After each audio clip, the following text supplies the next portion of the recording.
Remdesivir के बाद अब ब्लैक फंगस का इंजेक्शन भी बाजार से गायब, जानिए पीछे की वजह।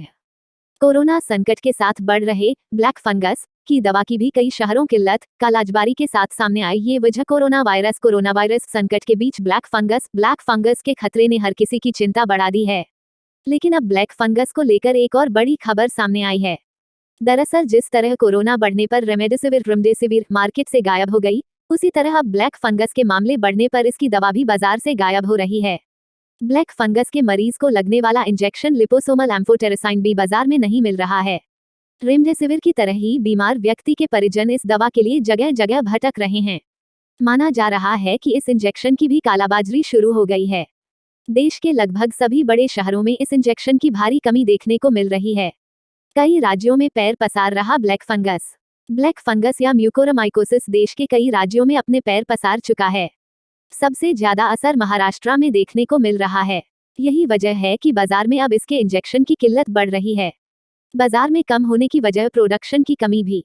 इस इंजेक्शन का प्रोडक्शन करने वाले लैब की माने तो अभी तक ब्लैक फंगस जैसी बीमारी के लिए इस्तेमाल होने वाले इंजेक्शन की डिमांड ज्यादा नहीं थी, इसलिए मैन्युफैक्चरिंग कम की जा रही थी। लेकिन अचानक इसकी डिमांड इतनी ज्यादा बढ़ गई है कि बाजार से यह इंजेक्शन गायब हो रहा है। इंजेक्शन के प्रोडक्शन में कई तरह की परेशानियां भी हैं। इसके रॉ मटेरियल उपलब्ध होने में परेशानी है। इस वजह से अब बढ़ी हुई डिमांड के आधार पर इसका प्रोडक्शन नहीं हो रहा है। कालाबाजारी की आशंका। सिप्ला कंपनी के लिए रेमडेसिविर जैसी दवा बनाने वाली कमला लाइफ साइंसेज लैब के मुताबिक माने तो ब्लैक फंगस के लिए इस्तेमाल होने वाले इंजेक्शन का कुछ प्रोडक्शन उन्होंने किया था, लेकिन रॉ मटेरियल उपलब्ध नहीं हो पा रहा है, जिसकी वजह से इसका प्रोडक्शन नहीं हो पा रहा। बाजार में इसकी डिमांड बढ़ने के साथ माना जा रहा है कि इसकी कालाबाजारी भी शुरू हो गई है।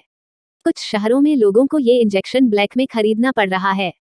अब तक ये दवा बाजार में 5 से 8 हजार रुपए में अलग अलग कंपनियों को मिल रही थी, लेकिन डिमांड बढ़ने के साथ ही इसकी कीमतें 2 से 4 गुना तक बढ़ गई हैं।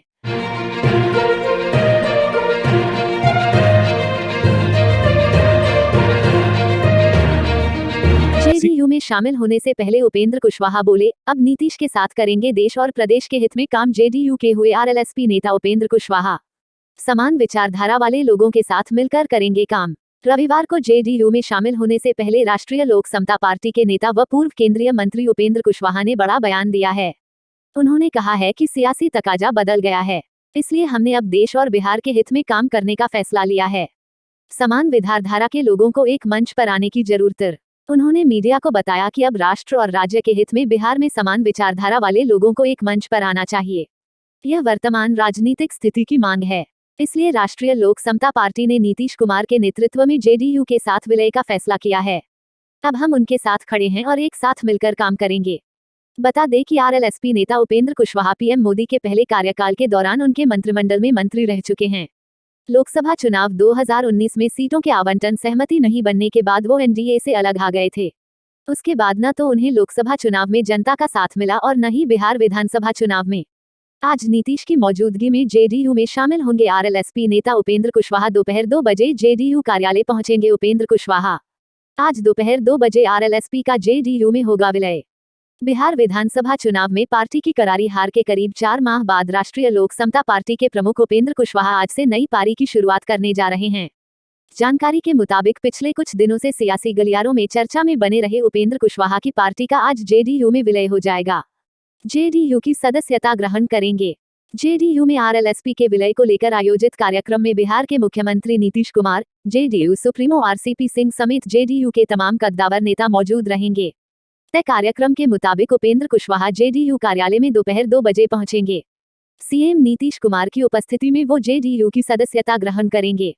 उनके जेडीयू में शामिल होने के साथ ही पार्टी का भी जेडीयू में विलय हो जाएगा। 2019 में एनडीए से हो गए थे अलग। बता दें कि आरएलएसपी नेता उपेंद्र कुशवाहा केंद्रीय मंत्री रह चुके हैं। लोकसभा चुनाव में सीट शेयरिंग पर बात नहीं बनने के बाद वो एनडीए से अलग हो गए थे। बिहार विधानसभा चुनाव में आरएलएसपी का खाता भी नहीं खुला पाया था। बिहार में एनडीए की बढ़ेगी ताकत, इस दिन आरएलएसपी बन सकती है गठबंधन का हिस्सा। नीतीश से हाथ मिलाएंगे उपेंद्र कुशवाहा। 14 मार्च को आरएलएसपी का हो सकता है जेडीयू में विलय। बिहार में बढ़ेगा एनडीए का कुनबा। बिहार से बड़ी खबर सामने आ रही है। दरअसल देश भर में राष्ट्रीय जनतांत्रिक गठबंधन से जहां वैचारिक मतभेदों के चलते पुराने सहयोगी दल शिवसेना अकाली किनारा कर रहे हैं, वहीं बिहार में इनका कुनबा मजबूत होने जा रहा है। उपेंद्र कुशवाहा की पार्टी राष्ट्रीय लोक समता पार्टी RSLP का जनता दल यूनाइटेड के साथ विलय का मंच तैयार है और 14 मार्च को इसकी आधिकारिक घोषणा भी हो सकती है। इस विलय के साथ ही प्रदेश में NDA की ताकत में इजाफा हो जाएगा। 14 मार्च को पटना में रालोसपा का जदयू में विलय होना तय माना जा रहा है। बताया जा रहा है कि इस मौके पर खुद मुख्यमंत्री नीतीश कुमार मौजूद रह सकते हैं। RLSP के एक वरिष्ठ नेता के मुताबिक रालोसपा ने जदयू के साथ विलय पर पार्टी कार्यकर्ताओं से मंजूरी लेने के लिए 13-14 मार्च को पटना में 2 दिवसीय बैठक बुलाई है। इस बैठक के बाद इस बारे में आधिकारिक ऐलान होने की संभावना है। विधानसभा चुनाव में मिली हार से बदला मन। राजनीतिक सूत्रों की माने तो उपेंद्र कुशवाहा ने बिहार विधानसभा चुनाव में मिली करारी हार के बाद NDA का हिस्सा बनने का मन बना लिया है। चुनावी में पार्टी को एक भी सीट पर जीत नहीं मिली। यही वजह है कि इस संबंध में वे पार्टी कार्यकर्ताओं के साथ बड़ी बैठक कर सभी राजी करेंगे। विरोधियों को मिलेगा जवाब। NDA या यूं कहीं नीतीश का कुनबा बढ़ता है तो निश्चित रूप से ये विरोधियों को करारा जवाब होगा, जो लगातार ये कहते आ रहे हैं कि नीतीश सरकार कभी भी गिर सकती है। ऐसे में रालोसपा के विलय का बिहार की राजनीति पर व्यापक प्रभाव पड़ेगा। यह विलय जदयू को मजबूत करेगा और राज्य की राजनीति पर एक महत्वपूर्ण असर पड़ेगा। खुद को CM उम्मीदवार बताया था। बिहार विधानसभा चुनावों में रालोसपा ने एक अलग गठबंधन के हिस्से के रूप में चुनाव लड़ा था। इसमें असदुद्दीन ओवैसी की AIMIM, मायावती की BSP शामिल थी। खास बात यह है कि उपेंद्र कुशवाहा ने खुद को मुख्यमंत्री पद का उम्मीदवार घोषित किया, लेकिन सिंगल सीट पर जीत नहीं पाए। हालांकि अब JDU से हाथ मिलाने के बाद इसका ज्यादा फायदा तो नीतीश की पार्टी को ही होगा, क्योंकि जितना भी वोट बैंक रालोसपा के पास है, उसे भुनाने की कोशिश JDU ही करेगी। वहीं रालोसपा को सरकार की छत्रछाया में अपनी पार्टी को गति देने में भी आसानी होगी। आपको बता दें कि बिहार चुनाव में JDU के पास 43 विधायक हैं और NDA सरकार में जूनियर पार्टनर है, जबकि 74 विधायकों के साथ बीजेपी चुनावों में बड़े भाई के रूप में उभरी। बिहार में फिर गरमाई राजनीति। तेजस्वी यादव ने मुकेश साहनी को बताया रिचार्ज कूपन। बिहार में चढ़ा सियासी पारा। राजद नेता तेजस्वी यादव ने मुकेश साहनी पर कसा तंज। ट्रैक्टर के बाद साइकिल से पहुंचे विधानसभा। देश भर में पेट्रोल डीजल की बढ़ती कीमतों। पेट्रोल डीजल प्राइस हाइक ने आम जनता की परेशानी बढ़ा दी है। ऐसे में विपक्ष लगातार महंगाई के मुद्दे पर सरकार को घेर रही है।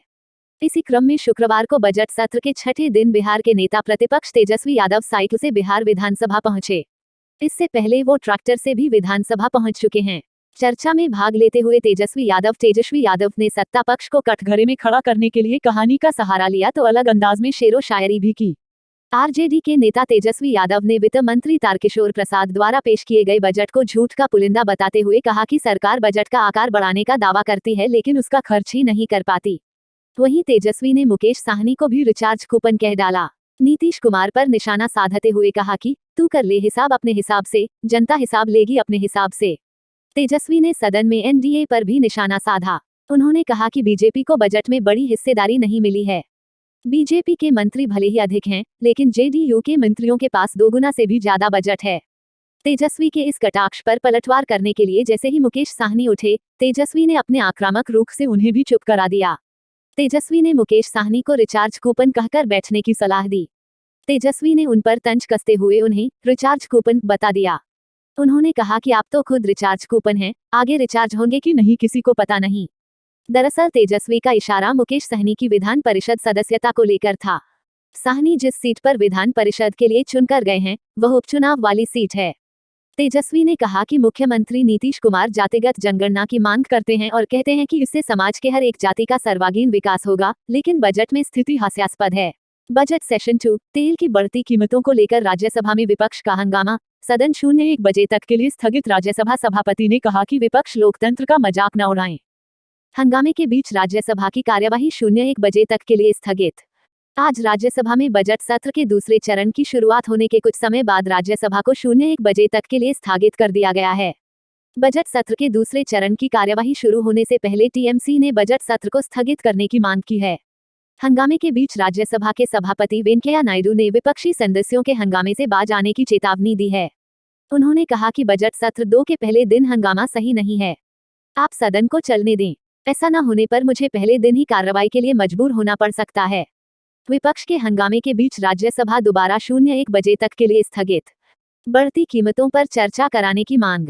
तेल की बढ़ती कीमतों को लेकर राज्यसभा में कांग्रेस सहित अन्य विपक्षी दलों ने हंगामा मचाया और कार्यवाही को बाधित किया। विपक्ष की ओर से सदन की कार्यवाही 11 बजे तक के लिए स्थगित कर दी गई।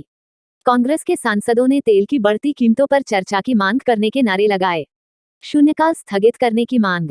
राज्यसभा में विपक्ष के नेता मल्लिकार्जुन खड़गे ने पेट्रोल और डीजल की बढ़ती कीमतों पर चर्चा करने के लिए शून्यकाल स्थगित करने की मांग की। उन्होंने कहा कि देश में पेट्रोल की कीमत लगभग 100 रुपये और डीजल की कीमत लगभग 80 रुपये हो गई है। इसके अलावा रसोई गैस के दाम भी बढ़े हैं। उत्पाद शुल्क लगाकर 21 लाख करोड़ रुपए इकट्ठे किए गए हैं। यही वजह है आज देश का किसान पीड़ित है। बता दें कि ये सत्र 8 अप्रैल तक चलेगा और इसमें मोदी सरकार का मुख्य ध्यान वित्त विधेयक और साल 2021-22 के लिए अनुदान की अलग अलग मांगों को पास कराने पर होगा। इसके अलावा सरकार ने और भी कई विधेयकों को पास कराने के लिए सूचीबद्ध किया है। बजट सत्र 2, महंगाई और किसान आंदोलन समेत कई मुद्दों पर केंद्र को घेरेगा विपक्ष। हंगामे के आसार। डिजिटल मीडिया नियमों पर भी विपक्ष सरकार को घेरने की तैयारी में।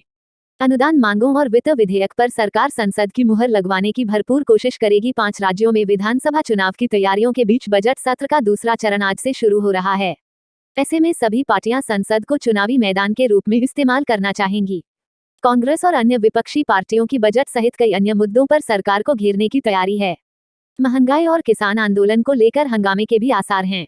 Digital media. महंगाई के सवाल पर विपक्षी पार्टियां लगातार केंद्र सरकार पर हमले कर रही हैं।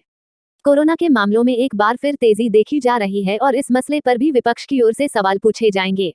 वहीं डिजिटल मीडिया के लिए बनाए गए नए नियमों पर भी विपक्ष ने सरकार को घेरने के संकेत दिए हैं। सरकार पास कराना चाहेगी ये बिल। दूसरी तरफ सरकार अनुदान मांगों और वित्त विधेयक पर संसद की मुहर लगवाने की भरपूर कोशिश करेगी। मंगलवार से लोकसभा में बजट की अनुदान मांगों पर चर्चा शुरू हो जाएगी।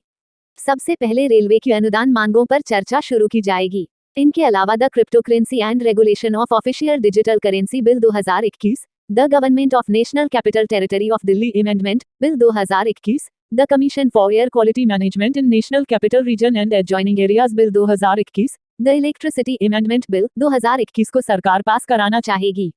सरकार लोगों तक अपनी बात पहुंचाने के लिए तैयार। दूसरी तरफ केंद्र सरकार बजट सत्र 2 का लाभ उठाने की कोशिश करेगी ताकि अपनी बात लोगों तक पहुंचा सके। किसान आंदोलन को लेकर सरकार ने अपना रुख पहले ही साफ कर दिया है।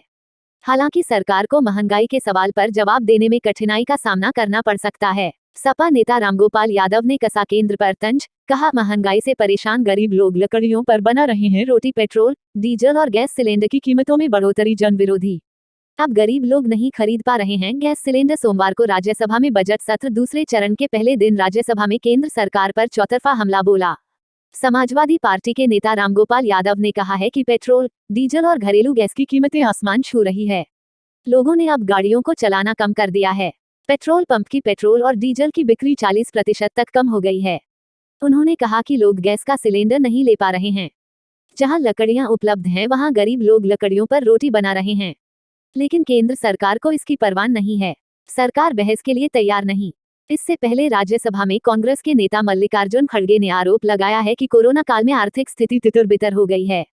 देश की अर्थव्यवस्था को बदहाली की स्थिति तक पहुंचाने का काम मोदी सरकार ने किया है। जनता से जुड़ी इन मुद्दों को जब हम उठाना चाहते हैं तो सदन में हमें वक्त नहीं दिया जाता है। हमें ऐसे मुद्दों के लिए वक्त दिया जाए, इसके लिए हम सदन में लड़ रहे हैं। हमारा संघर्ष जारी रहेगा। चुनाव के लिए असम में बीजेपी का बड़ा दांव। इतने रुपए सस्ता कर दिया पेट्रोल। असम में विधानसभा चुनाव के चलते बीजेपी ने चला बड़ा दांव। पेट्रोल और डीजल की कीमतों में 5 रुपए तक की कटौती का फैसला। शराब पर भी 25% ड्यूटी घटाई। शुक्रवार रात 12 बजे से लागू होंगी नई दरें। देश भर में जहां तेल की कीमतें आसमान छू रही हैं, वहीं देश के एक राज्य में बीजेपी ने पेट्रोल की कीमतों में खासी कटौती कर डाली है। दरअसल पेट्रोल डीजल के दामों में बढ़ोतरी को लेकर लगातार विपक्ष केंद्र की मोदी सरकार को घेर रहा है। इस बीच बीजेपी ने देश के पूर्वोत्तर राज्य असम में पेट्रोल प्राइस 5 रुपए तक सस्ता कर दिया है। दरअसल इसी वर्ष असम में विधानसभा चुनाव होना है। ऐसे में इसे चुनाव से पहले बीजेपी का बड़ा सियासी दांव माना जा रहा। चुनावी माहौल में असम सरकार ने बड़ा फैसला किया है। असम की सर्बानंद सोनोवाल सरकार ने शुक्रवार को कहा है कि राज्य में पेट्रोल डीजल के दाम में 5 रुपए की कटौती की गई है। शराब की कीमतों में कटौती। इतना ही नहीं, वोटरों को आकर्षित करने के लिए असम की बीजेपी सरकार ने शराब की कीमतों में भी कटौती का फैसला लिया है। इसके तहत शराब पर 25% ड्यूटी घटाई गई है। खास बात यह है कि नई दरें और टैक्स शुक्रवार रात 12 बजे के बाद से लागू कर दिए जाएंगे। असम के वित्त मंत्री हेमंता बिस्वा शर्मा ने 12 फरवरी को विधानसभा में नई दरों का ऐलान किया। असम में मार्च अप्रैल में चुनाव होने हैं। सर्बानंद सोनोवाल के नेतृत्व वाली बीजेपी सरकार सत्ता की कुर्सी अपने पास रखना चाहती है। आपको बता दें कि पिछले वर्ष वैश्विक स्तर पर कच्चे तेल की रिकॉर्ड गिरावट के बावजूद असम सरकार ने कोरोना महामारी के नाम पर पेट्रोल डीजल की कीमतें बढ़ाई थीं। पिछले साल अप्रैल महीने में असम में पेट्रोल पर 5.85 पैसे और 5.43 पैसे की बढ़ोतरी की थी। इस बढ़ोतरी का विरोधी दलों ने जमकर विरोध किया था, लेकिन उस दौरान सरकार ने दामों को लेकर ना तो कोई कटौती की और ना इस पर सफाई दी थी। लेकिन अब चुनाव का वक्त नजदीक आते ही सरकार के आम जनता की नब्ज पकड़ते हुए इतना बड़ा फैसला ले डाला है। बीजेपी के दिग्गज नेताओं का दौरा जारी। असम में चुनाव को देखते हुए बीजेपी के दिग्गज नेताओं दौरा लगातार जारी है। हाल में खुद प्रधानमंत्री नरेंद्र मोदी ने असम में 1 लाख से अधिक भूमिहीन मूल निवासियों को भूमि आवंटन प्रमाण पत्र दिए थे। इस मौके पर प्रधानमंत्री मोदी ने कहा था कि असम की हमारी सरकार ने आपके जीवन के बहुत बड़ी चिंता दूर करने का काम किया है। इसके कुछ दिन पहले उन्होंने 2 बड़े अस्पतालों समेत कई प्रोजेक्ट असम को सौंपे थे। वेस्ट बंगाल बीजेपी ने जारी की 40 स्टार प्रचारकों की सूची। पीएम मोदी, शाह सहित मिथुन चक्रवर्ती का नाम भी शामिल। बीजेपी ने विधानसभा चुनाव के लिए स्टार प्रचारकों की सूची जारी की। सूची में पश्चिम बंगाल के सभी चर्चित चेहरे शामिल। पश्चिम बंगाल विधानसभा चुनाव तैयारियों के बीच भारतीय जनता पार्टी ने अपने स्टार प्रचारकों की सूची जारी कर दी है। स्टार प्रचारकों की सूची में 40 लोगों को शामिल किया गया है। इनमें पीएम नरेंद्र मोदी, बीजेपी के राष्ट्रीय अध्यक्ष जेपी नड्डा, गृह मंत्री अमित शाह, रक्षा मंत्री राजनाथ सिंह, यूपी सीएम योगी आदित्यनाथ सहित मिथुन चक्रवर्ती का नाम भी शामिल है। बीजेपी के स्टार प्रचारकों में केंद्रीय मंत्री नितिन गडकरी, दिलीप घोष, कैलाश विजयवर्गीय, रूपा गांगुली, अभिनेत्री पायल सरकार सहित अन्य नाम शामिल हैं। 8 चरणों में संपन्न होगा मतदान। बता दें कि पश्चिम बंगाल में 27 मार्च से 29 अप्रैल के दौरान 8 चरणों में मतदान संपन्न होगा। पहले चरण में लिए नामांकन प्रक्रिया जारी है। आज नंदीग्राम में ममता बनर्जी हल्दिया में पर्चा दाखिल करेंगी। वहीं बीजेपी के कद्दावर नेता व नंदीग्राम में ममता के प्रतिद्वंद्वी शुभेंदु अधिकारी रोड शो करेंगे। स्टार प्रचारकों में सीएम योगी, दिलीप घोष, कैलाश विजयवर्गीय, पायल सरकार, रूपाली गांगुली, मिथुन चक्रवर्ती जैसे चेहरों को शामिल कर आक्रामक प्रचार का अपना इरादा साफ कर दिया है। पश्चिम बंगाल में सियासी तनाव बरकरार। शहीद मीनार पर शुभेंदु के पहुंचने से पहले टीएमसी का प्रदर्शन। बीजेपी और टीएमसी के बीच तनातनी जारी। टीएमसी कार्यकर्ताओं ने शुभेंदु अधिकारी के खिलाफ लगाए नारे। पश्चिम बंगाल में विधानसभा चुनाव प्रचार के बीच तृणमूल कांग्रेस और भारतीय जनता पार्टी के कार्यकर्ताओं के बीच तनाव पहले की तरह बरकरार है। रविवार का नंदीग्राम से बीजेपी प्रत्याशी शुभेंदु अधिकारी का शहीद मीनार पर पहुंचने से पहले टीएमसी के कार्यकर्ता वहां पहुंच गए, जबकि वहां पर शुभेंदु का कार्यक्रम पहले से ही तय था। टीएमसी के कार्यकर्ताओं ने नंदीग्राम के शहीद मीनार पर जोरदार प्रदर्शन किया और बीजेपी विरोधी नारे लगाए। बता दें कि शुभेंदु अधिकारी आज सोनाचुरा के शहीद मीनार जाने पहुंचने वाले थे। वहां पर 14 मार्च 2007 को नंदीग्राम गोलीबारी में मार गए निर्दोष ग्रामीणों को श्रद्धांजलि अर्पित करने का उनका कार्यक्रम था। 14 मार्च बंगाल का काला अध्याय। शुभेंदु अधिकारी शहीद मीनार पहुंचते उससे पहले मुख्यमंत्री ममता बनर्जी ने एक ट्वीट कर इमोशनल कार्ड खेल दिया है। सीएम अपने ट्वीट में कहा है कि आज के ही दिन 14 साल पहले नंदीग्राम गोलीबारी में निर्दोष ग्रामीण मारे गए थे। उन्होंने शहीद ग्रामीणों को श्रद्धांजलि करते हुए 14 मार्च 2007 को बंगाल के इतिहास का काला अध्याय करार दिया है। सीएम ममता बनर्जी ने तत्कालीन वामपंथी सरकार के कुशासन का जिक्र करते हुए कहा कि कई निर्दोष लोगों की तो लाश भी नहीं मिल पाई। उन्होंने अपने ट्वीट में लिखा है कि नंदीग्राम में अपनी जान गंवाने वालों की याद में हम हर साल 14 कृषक दिवस मनाते हैं। 14 साल पहले आज के दिन नंदीग्राम में मारे गए थे निर्दोष ग्रामीण, ममता बनर्जी ने बताया। बंगाल का काला अध्याय ग्रामीणों के सम्मान में लड़ रही हूं नंदीग्राम से चुनाव। 14 मार्च 2007 को नंदीग्राम गोलीबारी में मारे गए ग्रामीणों को दी श्रद्धांजलि। पश्चिम बंगाल विधानसभा चुनाव को लेकर राजनीतिक दलों के बीच सियासी घमासान जारी है। इस बीच मुख्यमंत्री ममता बनर्जी ने एक ट्वीट कर कहा है कि आज के ही दिन 14 साल पहले नंदीग्राम गोलीबारी में निर्दोष ग्रामीण मारे गए थे। उन्होंने शहीद ग्रामीणों को श्रद्धांजलि करते हुए 14 मार्च 2007 को बंगाल के इतिहास का काला अध्याय करार दिया है। बंगाल के किसान हमारी शान। ममता बनर्जी ने तत्कालीन वामपंथी सरकार के कुशासन का जिक्र करते हुए कहा कि कई निर्दोष लोगों की तो लाश भी नहीं मिल पाई। उन्होंने अपने ट्वीट में लिखा है कि नंदीग्राम में अपनी जान गंवाने वालों की याद में हम हर साल 14 मार्च को कृषक दिवस के रूप में मनाते हैं। किसानों को कृष्ण रत्न पुरस्कार देते हैं। बंगाल के किसान हमारी शान हैं। हमारी सरकार उनके सर्वांगीण विकास के लिए काम कर रही है। नंदीग्राम का प्रत्याशी होने पर गर्व। ममता बनर्जी ने कहा कि नंदीग्राम के भाइयों और बहनों के सम्मान में मैं वहां से चुनाव लड़ रही हूं। इस ऐतिहासिक स्थान से उम्मीदवार होने पर मुझे गर्व है। उन्होंने कहा कि बंगाल विरोधी ताकतों के खिलाफ और शहीद परिवारों के सदस्यों के साथ रहना और काम करना मेरे लिए सबसे बड़ा सम्मान है। कैलाश विजयवर्गीय बोले, पार्टी कहेगी तो चुनाव लड़ने के मुद्दे पर मिथुन दा से बात करूंगा। अब तक की बातचीत में मिथुन दा ने चुनाव लड़ने से इनकार किया है। बीजेपी शुभेंदु के बाद कुछ और चर्चित चेहरों को चुनावी मैदान में उतारना चाहती है। पश्चिम बंगाल विधानसभा चुनाव को लेकर सियासी उलटफेर का सिलसिला जारी है। इस बीच प्रदेश प्रभारी और बीजेपी के राष्ट्रीय महासचिव कैलाश विजयवर्गीय ने बड़ा बयान दिया है। उन्होंने कहा कि चुनाव लड़ने के मुद्दे पर अभी तक की बातचीत में मेरी मिथुन चक्रवर्ती ने चुनाव लड़ने से इनकार किया है। इसके बावजूद अगर उन्हें चुनाव लड़ाने का निर्णय लेती है तो मैं मिथुन दा से इस बारे में बात करूंगा, साथ ही उन्हें चुनाव लड़ने के लिए राजी करूंगा। बता दें कि भारतीय जनता पार्टी ने नंदीग्राम से शुभेंदु अधिकारी को ममता बनर्जी के खिलाफ मैदान में उतारकर विधानसभा चुनाव में भरपूर रोमांच पैदा कर दिया है।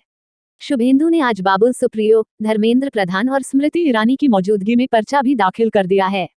अब बीजेपी बंगाल विधानसभा की कुछ और सीटों पर प्रदेश के चर्चित चेहरों का उतारकर टीएमसी के खिलाफ चुनावी लीड लेने का प्रयास करेगी। बताया जा रहा है कि बीजेपी केंद्रीय नीति पर अमल की योजना बनाने में जुटी है। यही वजह है कि कैलाश विजयवर्गीय ने मिथुन दा को चुनाव लड़ने के लिए तैयार रहने के संकेत दिए हैं। वेस्ट बंगाल इलेक्शन 2021 टीएमसी में शामिल हुए यशवंत सिन्हा, भाजपा नेतृत्व पर साधा निशाना। केंद्र का मकसद हर स्तर पर चुनाव जीतना है। देश आज विकट स्थिति में है। लोकतांत्रिक मूल्यों पर हमला जारी है। पश्चिम बंगाल चुनाव 2021, वेस्ट बंगाल चुनाव 2021 को लेकर में भारतीय जनता पार्टी और तृणमूल कांग्रेस के बीच जारी सियासी टकराव के बीच बीजेपी के पूर्व नेता और पूर्व केंद्रीय मंत्री यशवंत सिन्हा आज ममता बनर्जी की पार्टी में शामिल हो गए। टीएमसी में शामिल होने के तत्काल बाद उन्होंने बीजेपी नेतृत्व पर निशाना साधते हुए कहा कि आज देश विचित्र स्थिति में पहुंच गई है। राजनीति में अभी तक हम लोग सोचते रहे कि लोकतांत्रिक मूल्यों, भाईचारे, देश की अखंडता, सबको साथ लेकर चलने के मुद्दे कोई नहीं भटकेगा, लेकिन वर्तमान केंद्र सरकार को इन लोकतांत्रिक मूल्यों की परवाह नहीं है। उन्होंने कहा है कि केंद्र सरकार का मकसद हर पर चुनाव जीतना है। यह स्थिति देश के लिए चिंताजनक है। चंद्रशेखर और वाजपेयी कैबिनेट में रह चुके हैं मंत्री। बता दें कि यशवंत सिन्हा पूर्व आईपीएस अधिकारी रहे हैं। पूर्व प्रधानमंत्री चंद्रशेखर के कैबिनेट में मंत्री रहे। बाद में अटल बिहारी वाजपेयी के नेतृत्व वाली एनडीए सरकार के वित्त और विदेश मंत्री रहे। लोकसभा चुनाव 2014 के बाद उनकी नई बीजेपी नेतृत्व से नहीं बनी और उन्होंने बीजेपी का छोड़ दिया। पिछले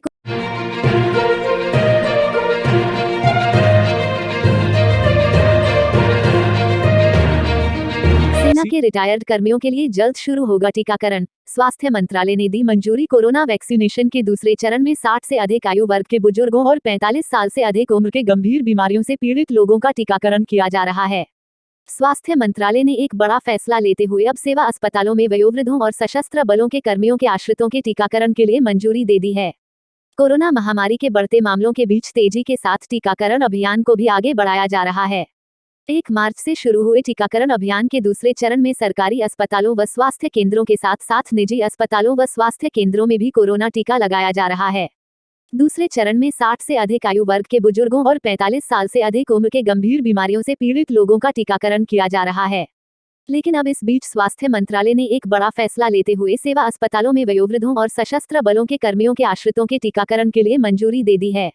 सेना की ओर से इस बात की जानकारी दी गई है कि सशस्त्र बलों की चिकित्सा सुविधाओं के पंजीकरण के पूरा होने के बाद टीकाकरण की प्रक्रिया अगले सप्ताह शुरू होने की संभावना है। बता दें कि कोरोना महामारी के खिलाफ 16 जनवरी को देश भर में टीकाकरण के पहले चरण की शुरुआत की गई थी। पहले चरण में प्राथमिकता के आधार पर स्वास्थ्य कर्मियों और कोरोना वॉरियर्स का टीकाकरण शुरू किया गया था। अब तक 1.94 करोड़ लोगों का हुआ टीकाकरण। आपको बता दें कि टीकाकरण अभियान की शुरुआत होने के बाद से अब तक 1.94 करोड़ से अधिक लोगों का टीकाकरण हो चुका है। टीकाकरण अभियान के दूसरे चरण में 5 मार्च को करीब 15 लाख लोगों को कोरोना टीका लगाया गया, जो कि एक दिन में अब तक सबसे अधिक लोगों को टीका लगाने की संख्या है। बता दें कि टीकाकरण की शुरुआत के बाद 13 फरवरी से टीका की दूसरी खुराक लगाने की शुरुआत हुई थी। पहली खुराक लेने के 28 दिन बाद दूसरी खुराक दी जा रही है।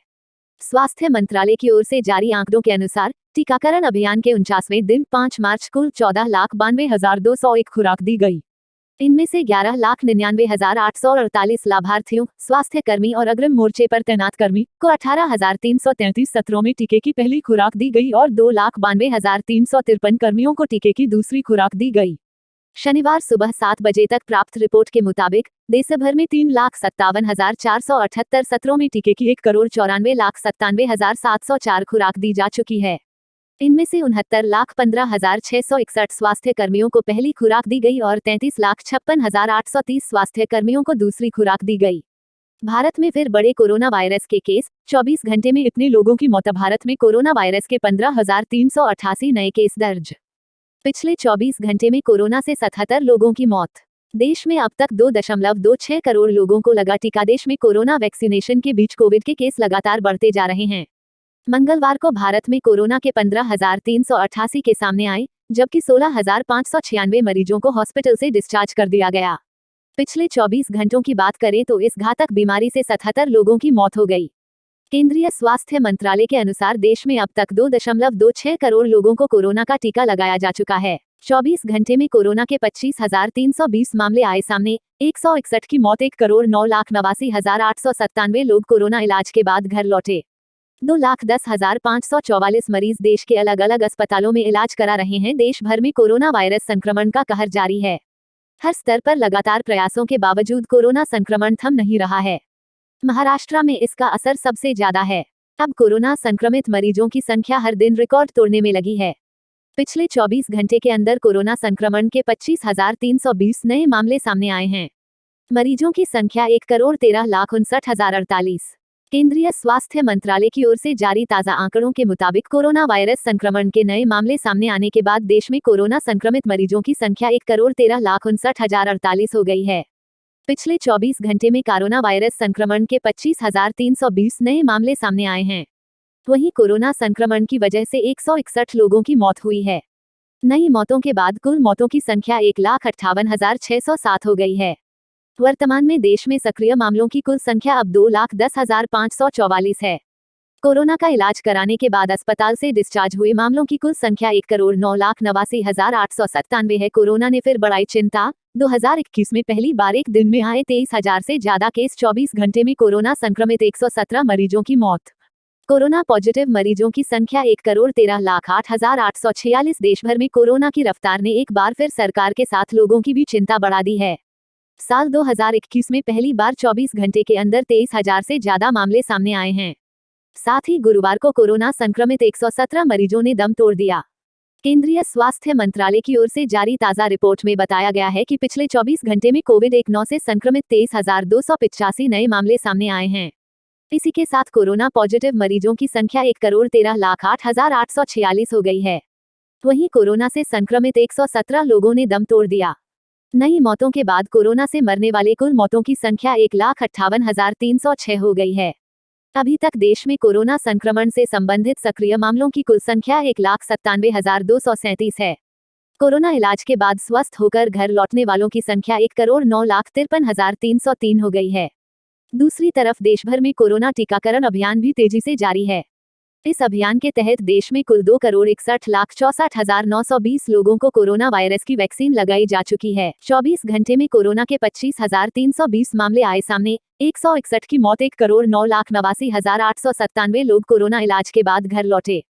2,10,544 मरीज देश के अलग अलग अस्पतालों में इलाज करा रहे हैं। देश भर में कोरोना वायरस संक्रमण का कहर जारी है। हर स्तर पर लगातार प्रयासों के बावजूद कोरोना संक्रमण थम नहीं रहा है। महाराष्ट्र में इसका असर सबसे ज्यादा है। अब कोरोना संक्रमित मरीजों की संख्या हर दिन रिकॉर्ड तोड़ने में लगी है। पिछले 24 घंटे के अंदर कोरोना संक्रमण के 25,320 नए मामले सामने आए हैं। मरीजों की संख्या 1,13,59,048। केंद्रीय स्वास्थ्य मंत्रालय की ओर से जारी ताजा आंकड़ों के मुताबिक कोरोना वायरस संक्रमण के नए मामले सामने आने के बाद देश में कोरोना संक्रमित मरीजों की संख्या 1,13,59,048 हो गई है। पिछले 24 घंटे में कोरोना वायरस संक्रमण के 25,320 नए मामले सामने आए हैं। वहीं कोरोना संक्रमण की वजह से 161 लोगों की मौत हुई है। नई मौतों के बाद कुल मौतों की संख्या 1,58,607 हो गई है। वर्तमान में देश में सक्रिय मामलों की कुल संख्या अब 2,10,544 है। कोरोना का इलाज कराने के बाद अस्पताल से डिस्चार्ज हुए मामलों की कुल संख्या 1,09,89,897 है। कोरोना ने फिर बढ़ाई चिंता। 2021 में पहली बार एक दिन में आए 23,000 से ज्यादा केस। 24 घंटे में कोरोना संक्रमित 117 मरीजों की मौत। कोरोना पॉजिटिव मरीजों की संख्या 1,13,08,846। देश भर में कोरोना की रफ्तार ने एक बार फिर सरकार के साथ लोगों की भी चिंता बढ़ा दी है। साल 2021 में पहली बार 24 घंटे के अंदर 23,000 से ज्यादा मामले सामने आए हैं। साथ ही गुरुवार को कोरोना संक्रमित 117 मरीजों ने दम तोड़ दिया। केंद्रीय स्वास्थ्य मंत्रालय की ओर से जारी ताज़ा रिपोर्ट में बताया गया है कि पिछले 24 घंटे में कोविड-19 से संक्रमित 23,285 नए मामले सामने आए हैं। इसी के साथ कोरोना पॉजिटिव मरीजों की संख्या 1,13,08,846 हो गई है। वहीं कोरोना से संक्रमित 117 लोगों ने दम तोड़ दिया। नई मौतों के बाद कोरोना से मरने वाले कुल मौतों की संख्या 1,58,306 हो गई है। अभी तक देश में कोरोना संक्रमण से संबंधित सक्रिय मामलों की कुल संख्या 1,97,237 है। कोरोना इलाज के बाद स्वस्थ होकर घर लौटने वालों की संख्या 1,09,53,303 हो गई है। दूसरी तरफ देश भर में कोरोना टीकाकरण अभियान भी तेजी से जारी है। इस अभियान के तहत देश में कुल 2,61,64,920 लोगों को कोरोना वायरस की वैक्सीन लगाई जा चुकी है। सेना के रिटायर्ड कर्मियों के लिए जल्द शुरू होगा टीकाकरण। स्वास्थ्य मंत्रालय ने दी मंजूरी। कोरोना वैक्सीनेशन के दूसरे चरण में 60 से अधिक आयु वर्ग के बुजुर्गों और 45 साल से अधिक उम्र के गंभीर बीमारियों से पीड़ित लोगों का टीकाकरण किया जा रहा है। स्वास्थ्य मंत्रालय ने एक बड़ा फैसला लेते हुए अब सेवा अस्पतालों में वयोवृद्धों और सशस्त्र बलों के कर्मियों के आश्रितों के टीकाकरण के लिए मंजूरी दे दी है। कोरोना महामारी के बढ़ते मामलों के बीच तेजी के साथ टीकाकरण अभियान को भी आगे बढ़ाया जा रहा है। 1 मार्च से शुरू हुए टीकाकरण अभियान के दूसरे चरण में सरकारी अस्पतालों व स्वास्थ्य केंद्रों के साथ साथ निजी अस्पतालों व स्वास्थ्य केंद्रों में भी कोरोना टीका लगाया जा रहा है। दूसरे चरण में 60 से अधिक आयु वर्ग के बुजुर्गों और 45 साल से अधिक उम्र के गंभीर बीमारियों से पीड़ित लोगों का टीकाकरण किया जा रहा है। लेकिन अब इस बीच स्वास्थ्य मंत्रालय ने एक बड़ा फैसला लेते हुए सेवा अस्पतालों में वयोवृद्धों और सशस्त्र बलों के कर्मियों के आश्रितों के टीकाकरण के लिए मंजूरी दे दी है। सेना की ओर से इस बात की जानकारी दी गई है कि सशस्त्र बलों की चिकित्सा सुविधाओं के पंजीकरण के पूरा होने के बाद टीकाकरण की प्रक्रिया अगले सप्ताह शुरू होने की संभावना है। बता दें कि कोरोना महामारी के खिलाफ 16 जनवरी को देश भर में टीकाकरण के पहले चरण की शुरुआत की गई थी। पहले चरण में प्राथमिकता के आधार पर स्वास्थ्य कर्मियों और कोरोना वॉरियर्स का टीकाकरण शुरू किया गया था। अब तक 1.94 करोड़ लोगों का हुआ टीकाकरण। आपको बता दें कि टीकाकरण अभियान की शुरुआत होने के बाद से अब तक 1.94 करोड़ से अधिक लोगों का टीकाकरण हो चुका है। टीकाकरण अभियान के दूसरे चरण में 5 मार्च को करीब 15 लाख लोगों को कोरोना टीका लगाया गया, जो कि एक दिन में अब तक सबसे अधिक लोगों को टीका लगाने की संख्या है। बता दें कि टीकाकरण की शुरुआत के बाद 13 फरवरी से टीका की दूसरी खुराक लगाने की शुरुआत हुई थी। पहली खुराक लेने के 28 दिन बाद दूसरी खुराक दी जा रही है। स्वास्थ्य मंत्रालय की ओर से जारी आंकड़ों के अनुसार टीकाकरण अभियान के 49वें दिन 5 मार्च कुल 14,92,201 खुराक दी गई। इनमें से 11,99,848 लाभार्थियों, स्वास्थ्य कर्मी और अग्रिम मोर्चे पर तैनात कर्मी को 18,333 सत्रों में टीके की पहली खुराक दी गई और 2,92,353 कर्मियों को टीके की दूसरी खुराक दी गई। शनिवार सुबह 7 बजे तक प्राप्त रिपोर्ट के मुताबिक देश भर में 3,57,478 सत्रों में टीके की 1,94,97,704 खुराक दी जा चुकी है। इनमें से 69,15,661 स्वास्थ्य कर्मियों को पहली खुराक दी गई और 33,56,830 स्वास्थ्य कर्मियों को दूसरी खुराक दी गई। भारत में फिर बड़े कोरोना वायरस के केस। 24 घंटे में इतने लोगों की मौत। भारत में कोरोना वायरस के 15,388 नए केस दर्ज। पिछले 24 घंटे में कोरोना से 77 लोगों की मौत। देश में अब तक 2.26 करोड़ लोगों को लगा टीका। देश में कोरोना वैक्सीनेशन के बीच कोविड के केस लगातार बढ़ते जा रहे हैं। मंगलवार को भारत में कोरोना के 15,388 के सामने आए, जबकि 16,596 मरीजों को हॉस्पिटल से डिस्चार्ज कर दिया गया। पिछले 24 घंटों की बात करें तो इस घातक बीमारी से 77 लोगों की मौत हो गई। केंद्रीय स्वास्थ्य मंत्रालय के अनुसार देश में अब तक 2.26 करोड़ लोगों को कोरोना का टीका लगाया जा चुका है। 24 घंटे में कोरोना के 25,320 मामले आए सामने। 161 की मौत। 1,89,897 लोग कोरोना इलाज के बाद घर लौटे। 2,10,544 मरीज देश के अलग अलग अस्पतालों में इलाज करा रहे हैं। देश भर में कोरोना वायरस संक्रमण का कहर जारी है। हर स्तर पर लगातार प्रयासों के बावजूद कोरोना संक्रमण थम नहीं रहा है। महाराष्ट्र में इसका असर सबसे ज्यादा है। अब कोरोना संक्रमित मरीजों की संख्या हर दिन रिकॉर्ड तोड़ने में लगी है। पिछले 24 घंटे के अंदर कोरोना संक्रमण के 25,320 नए मामले सामने आए हैं। मरीजों की संख्या 1,13,59,048। केंद्रीय स्वास्थ्य मंत्रालय की ओर से जारी ताज़ा आंकड़ों के मुताबिक कोरोना वायरस संक्रमण के नए मामले सामने आने के बाद देश में कोरोना संक्रमित मरीजों की संख्या 1,13,59,048 हो गई है। पिछले 24 घंटे में कोरोना वायरस संक्रमण के 25,320 नए मामले सामने आए हैं। वहीं कोरोना संक्रमण की वजह से 161 लोगों की मौत हुई है। नई मौतों के बाद कुल मौतों की संख्या 1,58,607 हो गई है। वर्तमान में देश में सक्रिय मामलों की कुल संख्या अब 2,10,544 है। कोरोना का इलाज कराने के बाद अस्पताल से डिस्चार्ज हुए मामलों की कुल संख्या 1,09,89,897 है। कोरोना ने फिर बढ़ाई चिंता। 2021 में पहली बार एक दिन में आए 23,000 से ज्यादा केस। 24 घंटे में कोरोना संक्रमित 117 मरीजों की मौत।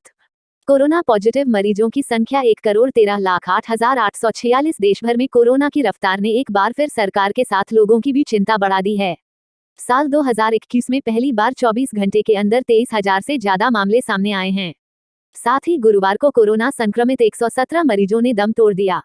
केंद्रीय स्वास्थ्य मंत्रालय की ओर से जारी ताजा रिपोर्ट में बताया गया है कि पिछले 24 घंटे में कोविड-19 से संक्रमित 23,285 नए मामले सामने आए हैं। इसी के साथ कोरोना पॉजिटिव मरीजों की संख्या 1,13,08,846 हो गई है। वहीं कोरोना से संक्रमित 117 लोगों ने दम तोड़ दिया। नई मौतों के बाद कोरोना से मरने वाले कुल मौतों की संख्या 1,58,306 हो गई है। अभी तक देश में कोरोना संक्रमण से संबंधित सक्रिय मामलों की कुल संख्या 1,97,237 है।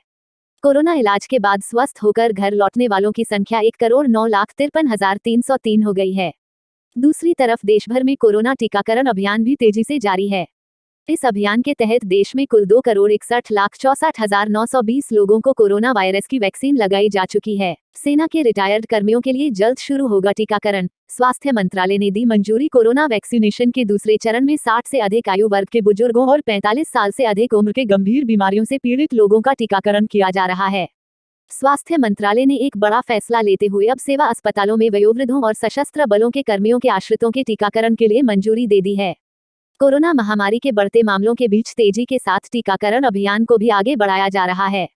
1 मार्च से शुरू हुए टीकाकरण अभियान के दूसरे चरण में सरकारी अस्पतालों व स्वास्थ्य केंद्रों के साथ साथ निजी अस्पतालों व स्वास्थ्य केंद्रों में भी कोरोना टीका लगाया जा रहा है। दूसरे चरण में 60 से अधिक आयु वर्ग के बुजुर्गों और 45 साल से अधिक उम्र के गंभीर बीमारियों से पीड़ित लोगों का टीकाकरण किया जा रहा है। लेकिन अब इस बीच स्वास्थ्य मंत्रालय ने एक बड़ा फैसला लेते हुए सेवा अस्पतालों में वयोवृद्धों और सशस्त्र बलों के कर्मियों के आश्रितों के टीकाकरण के लिए मंजूरी दे दी है। सेना की ओर से इस बात की जानकारी दी गई है कि सशस्त्र बलों की चिकित्सा सुविधाओं के पंजीकरण के पूरा होने के बाद टीकाकरण की प्रक्रिया अगले सप्ताह शुरू होने की संभावना है। बता दें कि कोरोना महामारी के खिलाफ 16 जनवरी को देश भर में टीकाकरण के पहले चरण की शुरुआत की गई थी। पहले चरण में प्राथमिकता के आधार पर स्वास्थ्य कर्मियों और कोरोना वॉरियर्स का टीकाकरण शुरू किया गया था। अब तक 1.94 करोड़ लोगों का हुआ टीकाकरण। आपको बता दें कि टीकाकरण अभियान की शुरुआत होने के बाद से अब तक 1.94 करोड़ से अधिक लोगों का टीकाकरण हो चुका है। टीकाकरण अभियान के दूसरे चरण में 5 मार्च को करीब 15 लाख लोगों को कोरोना टीका लगाया गया, जो कि एक दिन में अब तक सबसे अधिक लोगों को टीका लगाने की संख्या है। बता दें कि टीकाकरण की शुरुआत के बाद 13 फरवरी से टीका की दूसरी खुराक लगाने की शुरुआत हुई थी। पहली खुराक लेने के 28 दिन बाद दूसरी खुराक दी जा रही है। स्वास्थ्य मंत्रालय की ओर से जारी आंकड़ों के अनुसार टीकाकरण अभियान के 49वें दिन 5 मार्च कुल 14,92,201 खुराक दी गई। इनमें से 11,99,848 लाभार्थियों, स्वास्थ्य कर्मी और अग्रिम मोर्चे पर तैनात कर्मी को 18,333 सत्रों में टीके की पहली खुराक दी गई और 2,92,353 कर्मियों को टीके की दूसरी खुराक दी गई। शनिवार सुबह 7 बजे तक प्राप्त रिपोर्ट के मुताबिक देश भर में 3,57,478 सत्रों में टीके की 1,94,97,704 खुराक दी जा चुकी है। इनमें से 69,15,661 स्वास्थ्य कर्मियों को पहली खुराक दी गई और 33,56,830 स्वास्थ्य कर्मियों को दूसरी खुराक दी गई। भारत में फिर बड़े कोरोना वायरस के केस। 24 घंटे में इतने लोगों की मौत। भारत में कोरोना वायरस के 15,388 नए केस दर्ज। पिछले 24 घंटे में कोरोना से 77 लोगों की मौत। देश में अब तक 2.26 करोड़ लोगों को लगा टीका। देश में कोरोना वैक्सीनेशन के बीच कोविड के केस लगातार बढ़ते जा रहे हैं। मंगलवार को भारत में कोरोना के 15,388 के सामने आए, जबकि 16,596 मरीजों को हॉस्पिटल से डिस्चार्ज कर दिया गया। पिछले 24 घंटों की बात करें तो इस घातक बीमारी से 77 लोगों की मौत हो गई। केंद्रीय स्वास्थ्य मंत्रालय के अनुसार देश में अब तक 2.26 करोड़ लोगों को कोरोना का टीका लगाया जा चुका है। 24 घंटे में कोरोना के 25,320 मामले आए सामने। 161 की मौत। 1,09,89,897 लोग कोरोना इलाज के बाद घर लौटे। 2,10,544 मरीज देश के अलग अलग अस्पतालों में इलाज करा रहे हैं। देश भर में कोरोना वायरस संक्रमण का कहर जारी है। हर स्तर पर लगातार प्रयासों के बावजूद कोरोना संक्रमण थम नहीं रहा है। महाराष्ट्र में इसका असर सबसे ज्यादा है। अब कोरोना संक्रमित मरीजों की संख्या हर दिन रिकॉर्ड तोड़ने में लगी है। पिछले 24 घंटे के अंदर कोरोना संक्रमण के 25,320 नए मामले सामने आए हैं। मरीजों की संख्या 1,13,59,048। केंद्रीय स्वास्थ्य मंत्रालय की ओर से जारी ताजा आंकड़ों के मुताबिक कोरोना वायरस संक्रमण के नए मामले सामने आने के बाद देश में कोरोना संक्रमित मरीजों की संख्या 1,13,59,048 हो गई है। पिछले 24 घंटे में कोरोना वायरस संक्रमण के 25,320 नए मामले सामने आए हैं। वहीं कोरोना संक्रमण की वजह से 161 लोगों की मौत हुई है। नई मौतों के बाद कुल मौतों की संख्या 1,58,607 हो गई है। वर्तमान में देश में सक्रिय मामलों की कुल संख्या अब 2,10,544 है। कोरोना का इलाज कराने के बाद अस्पताल से डिस्चार्ज हुए मामलों की कुल संख्या 1,09,89,897 है। कोरोना ने फिर बढ़ाई चिंता। 2021 में पहली बार एक दिन में आए 23,000 से ज्यादा केस। 24 घंटे में कोरोना संक्रमित 117 मरीजों की मौत। कोरोना पॉजिटिव मरीजों की संख्या 1,13,08,846। देश भर में कोरोना की रफ्तार ने एक बार फिर सरकार के साथ लोगों की भी चिंता बढ़ा दी है। साल 2021 में पहली बार 24 घंटे के अंदर 23,000 से ज्यादा मामले सामने आए हैं। साथ ही गुरुवार को कोरोना संक्रमित 117 मरीजों ने दम तोड़ दिया। केंद्रीय स्वास्थ्य मंत्रालय की ओर से जारी ताजा रिपोर्ट में बताया गया है कि पिछले 24 घंटे में कोविड-19 से संक्रमित 23,285 नए मामले सामने आए हैं। इसी के साथ कोरोना पॉजिटिव मरीजों की संख्या 1,13,08,846 हो गई है। वहीं कोरोना से संक्रमित 117 लोगों ने दम तोड़ दिया। नई मौतों के बाद कोरोना से मरने वाले कुल मौतों की संख्या 1,58,306 हो गई है। अभी तक देश में कोरोना संक्रमण से संबंधित सक्रिय मामलों की कुल संख्या 1,97,237 है। कोरोना इलाज के बाद स्वस्थ होकर घर लौटने वालों की संख्या 1,09,53,303 हो गई है। दूसरी तरफ देश भर में कोरोना टीकाकरण अभियान भी तेजी से जारी है। इस अभियान के तहत देश में कुल 2,61,64,920 लोगों को कोरोना वायरस की वैक्सीन लगाई जा चुकी है। 24 घंटे में कोरोना के 25,320 मामले आए सामने। 161 की मौत। 1,09,89,897 लोग कोरोना इलाज के बाद घर लौटे। 2,10,544 मरीज देश के अलग अलग अस्पतालों में इलाज करा रहे हैं। देश भर में कोरोना वायरस संक्रमण का कहर जारी है। हर स्तर पर लगातार प्रयासों के बावजूद कोरोना संक्रमण थम नहीं रहा है। महाराष्ट्र में इसका असर सबसे ज्यादा है। अब कोरोना संक्रमित मरीजों की संख्या हर दिन रिकॉर्ड तोड़ने में लगी है। घर में रहे और एक ही काम करे कि अपने घर में ही रहे।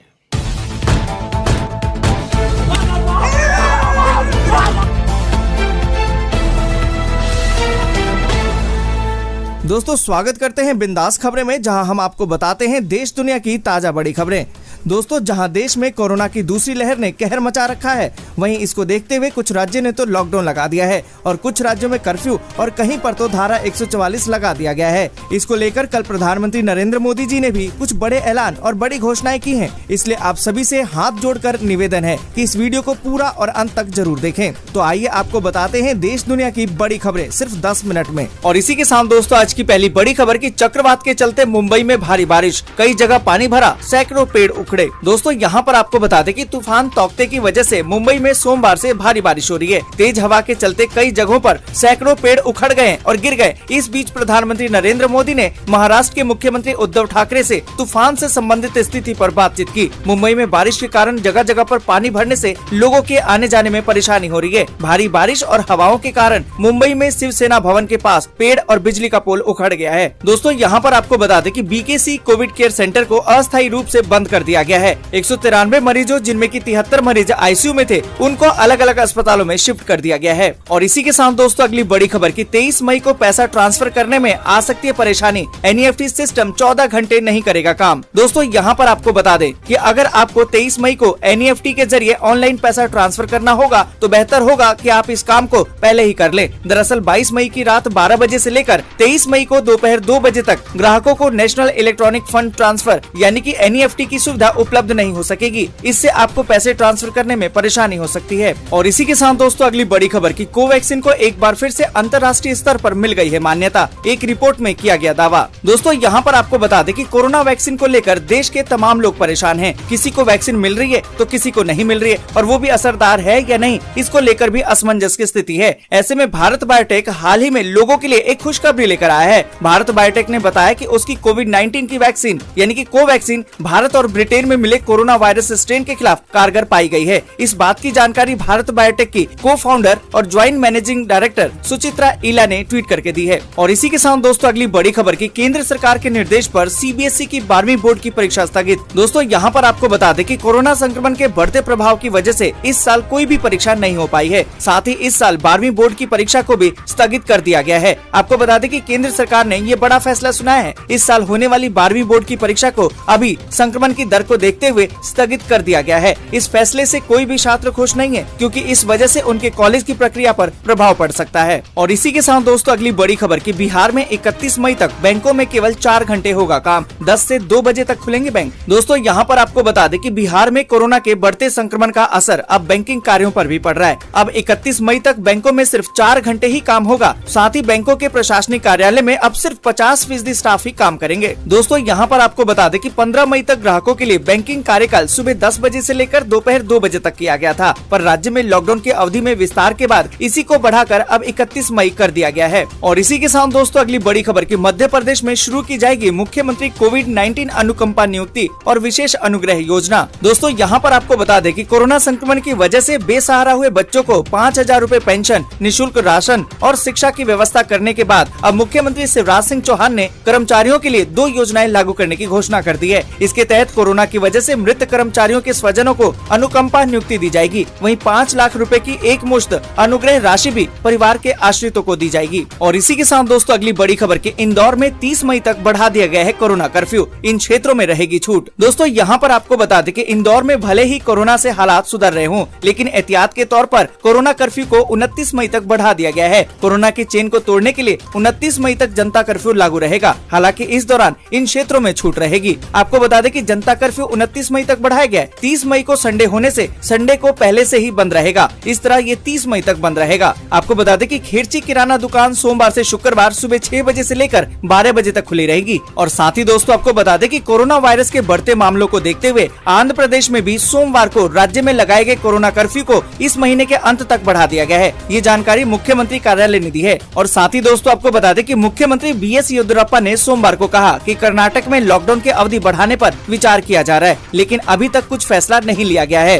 दोस्तों आगे बढ़े उससे पहले एक छोटी सी रिक्वेस्ट है, इस वीडियो को लाइक और दोस्तों के साथ शेयर करना बिल्कुल भी ना भूलें। अगर अभी तक आपने चैनल को सब्सक्राइब नहीं किया है तो सब्सक्राइब जल्दी से कर लें। और इसी के साथ दोस्तों अगली बड़ी खबर कि अब हर राशन कार्ड वालों को 20 किलो अनाज देने का आदेश, खाद्य सचिव ने जारी किया आदेश। दोस्तों यहाँ पर आपको बता दें कि उत्तराखंड में हर राशन कार्ड वालों को मई से जुलाई तक अब 20 किलो अनाज मिलेगा, जिसमें कि 10 किलो गेहूं और 10 किलो चावल दिया जाएगा। सचिव खाद्य सुशील कुमार ने इस संबंध में आदेश जारी कर दिया है। दोस्तों यहाँ पर आपको बता दें कि खाद्य सचिव सुशील कुमार के मुताबिक राशन कार्ड धारकों को 20 मई से 20 किलो अनाज मिलने लगेगा, जबकि अगले महीने में 1 जून से 20 किलो अनाज दिया जाएगा। और इसी के साथ दोस्तों अगली बड़ी खबर की रायपुर में 37 दिन के बाद खुले बाजार, सड़कों पर उमड़ पड़ी है भीड़। दोस्तों यहाँ पर आपको बता दें कि कोरोना संक्रमण के चलते लॉकडाउन के बाद अब जिला प्रशासन से थोड़ी राहत मिलनी शुरू हो गई है। सोमवार को पूरे 37 दिन के बाद शहर के प्रमुख 11 बाजार और व्यावसायिक कॉम्प्लेक्स में दुकानें खुली। लॉकडाउन से मिली राहत के बाद फिर से सड़कों में पहले जैसी रौनक और संस्थानों में ग्राहकों की भीड़ उमड़ पड़ी। यहाँ पर दोस्तों आपको बता दें कि एमजी रोड सहित सभी प्रमुख मार्गों की दुकानें लेफ्ट राइट के अनुसार खुली और व्यावसायिक कॉम्प्लेक्स की दुकानें सम और विषम के आधार पर खोली गयी। और इसी के साथ दोस्तों अगली बड़ी खबर की WHO की चीफ साइंटिस्ट की चेतावनी, कोरोना महामारी की आ सकती है कई और लहरें। दोस्तों यहाँ पर आपको बता दें कि भारत कोरोना महामारी की दूसरी लहर भी संभाल नहीं पा रहा है और विश्व स्वास्थ्य संगठन ने चेतावनी ऐसी दे दी है कि कई और लहरें आ सकती हैं। आपको बता दें कि विश्व स्वास्थ्य संगठन की chief scientist doctor Soumya Swaminathan ने कहा कि इसकी संभावना को देखते हुए भारत के लिए अगले 6 से 18 महीने काफी अहम हैं। अगर इस दौरान टीकाकरण अभियान की रफ्तार को बढ़ाकर ज्यादा से ज्यादा लोगों को सुरक्षित कर लिया जाए तो इसकी अगली लहर ज्यादा नुकसान नहीं पहुंचा पाएगी। साथ ही इस साल के अंत तक कोरोना के मामलों में कमी आनी शुरू हो जाएगी। और इसी के साथ दोस्तों अगली बड़ी खबर की दिल्ली में कोरोना के बीते 24 घंटे में सामने आए 4,525 नए मामले, जबकि 340 की मौत। दोस्तों यहाँ पर आपको बता दें कि दिल्ली में 24 घंटे में कोरोना के नए मामलों में तेजी से गिरावट देखी गई है। सोमवार को जारी बुलेटिन के अनुसार राजधानी में बीते एक दिन में 4,525 नए मामले सामने आए। हालांकि इसकी बड़ी वजह टेस्टिंग में आई भारी गिरावट भी हो सकती है। दिल्ली में इस दौरान 55,000 से भी कम टेस्ट हुए। इन आंकड़ों में जो भी बात सबसे चिंताजनक है वो है तेजी से हो रही मौतें। बुलेटिन के अनुसार एक दिन में 340 मौतें हुई हैं। और इसी के साथ दोस्तों अगली बड़ी खबर की कोरोना से जंग के बीच पीएम मोदी का देश के डॉक्टरों के साथ मंथन, सुझावों पर हुई चर्चा। दोस्तों यहाँ पर आपको बता दें कि देश में कोरोना महामारी का प्रकोप जारी है। कोरोना से निपटने के लिए केंद्र और राज्य सरकारों की तरफ से कई कदम उठाए गए हैं। समय समय पर डॉक्टरों, अधिकारियों और विशेषज्ञों के साथ देश के शीर्ष नेता भी हालात को लेकर चर्चा करते हैं। इसी कड़ी में सोमवार को पीएम नरेंद्र मोदी ने देश के विभिन्न डॉक्टरों से चर्चा की। दोस्तों आपको बता दें कि पीएम नरेंद्र मोदी ने ट्वीट करते हुए लिखा कि बचाव का एक बहुत बड़ा माध्यम है कोरोना का टीका। केंद्र सरकार और सारी राज्य सरकारें मिलकर ये निरंतर प्रयास कर रही है कि ज्यादा से ज्यादा देशवासियों को तेजी से टीका लग पाए। देश में अभी तक करीबन 18 करोड़ वैक्सीन की डोज दी जा चुकी है। और इसी के साथ दोस्तों अगली बड़ी खबर की दिल्ली में सरकारी स्कूलों में सीधे जाकर वैक्सीन लगवा सकेंगे 45 प्लस के लोग। आधार और मोबाइल ले जाना होगा जरूरी। दोस्तों यहाँ पर आपको बता दें कि देश की राजधानी में अब तक 45 साल से अधिक उम्र के लोगों का वैक्सीनेशन सरकारी डिस्पेंसरी, प्राइवेट हॉस्पिटल या फिर सरकारी अस्पताल में हो रहा था। लेकिन दिल्ली में पहली बार सरकारी स्कूल के दरवाजे उन तमाम लोगों के लिए खोल दिए गए हैं जो स्मार्टफोन से रजिस्ट्रेशन करने में असमर्थ हैं। यानी कि अब 45 प्लस के लोग दिल्ली सरकार के स्कूलों में सिर्फ आधार कार्ड ले जाकर वैक्सीन लगवा पाएंगे। दरअसल दिल्ली सरकार के स्कूलों में 45 साल से अधिक उम्र के लोगों के लिए वॉक इन वैक्सीनेशन की शुरुआत की गई है। शुरुआत में 83 सरकारी स्कूलों को वैक्सीनेशन सेंटर बनाया गया है। और इसी के साथ दोस्तों अगली बड़ी खबर की इंदौर में 120 से ज्यादा ब्लैक फंगस के मरीज, बाजार में नहीं मिल पा रहा है जरूरी इंजेक्शन। दोस्तों यहाँ पर आपको बता दें कि मध्य प्रदेश में कोरोना वायरस से सबसे ज्यादा प्रभावित इंदौर जिले के अलग अलग अस्पतालों में फिलहाल ब्लैक फंगस यानी कि म्यूकरमाइकोसिस के 120 से ज्यादा मरीज भर्ती हैं। लेकिन इनके इलाज के लिए आवश्यक इंजेक्शनों की कमी हो गई है। इसके चलते तीमारदारों को खासी मुश्किलों का सामना करना पड़ रहा है। ऐसे ही एक तीमारदार ने बताया कि इंजेक्शन की तलाश में दवा बाजार में वो पिछले 2 दिन से भटक रहे, लेकिन उनको इंजेक्शन कहीं नहीं मिल पा रहा है। और इसी के साथ दोस्तों अगली बड़ी खबर की अपोलो हॉस्पिटल और डॉक्टर रेड्डीज मिलकर शुरू कर रहे हैं स्पुतनिक वी लगाने का काम। दोस्तों यहाँ पर आपको बता दें कि अपोलो हॉस्पिटल्स और डॉक्टर रेड्डीज लेबोरेटरीज ने सोमवार को कहा कि वे स्पुतनिक वी वैक्सीनेशन के साथ देश में कोविड-19 टीकाकरण कार्यक्रम शुरू करने के लिए एक साथ आ रहे हैं। टीकाकरण अभियान का पहला चरण सोमवार को हैदराबाद में और विशाखापट्टनम में मंगलवार यानी कि 18 मई को अपोलो हॉस्पिटल में शुरू किया जाएगा। उन्होंने रजिस्ट्रेशन पर भ्रम की स्थिति को खत्म करते हुए बताया, जैसे देश के पिछले 2 वैक्सीनेशन के लिए रजिस्ट्रेशन जरूरी है, वैसे ही स्पुतनिक वी के लिए भी रजिस्ट्रेशन जरूरी होगा। उन्होंने बताया कि टीकाकरण को लेकर सरकार द्वारा जारी सभी SOP का पालन किया जाएगा, जिसमें कि कोविन ऐप पर जाकर पंजीकरण भी शामिल होगा। दोस्तों आज के लिए बस यहीं तक। वीडियो आपको अच्छी लगी हो तो लाइक और शेयर जरूर कर दें। अगर अभी तक आपने चैनल को सब्सक्राइब नहीं किया तो सब्सक्राइब जरूर से कर लें।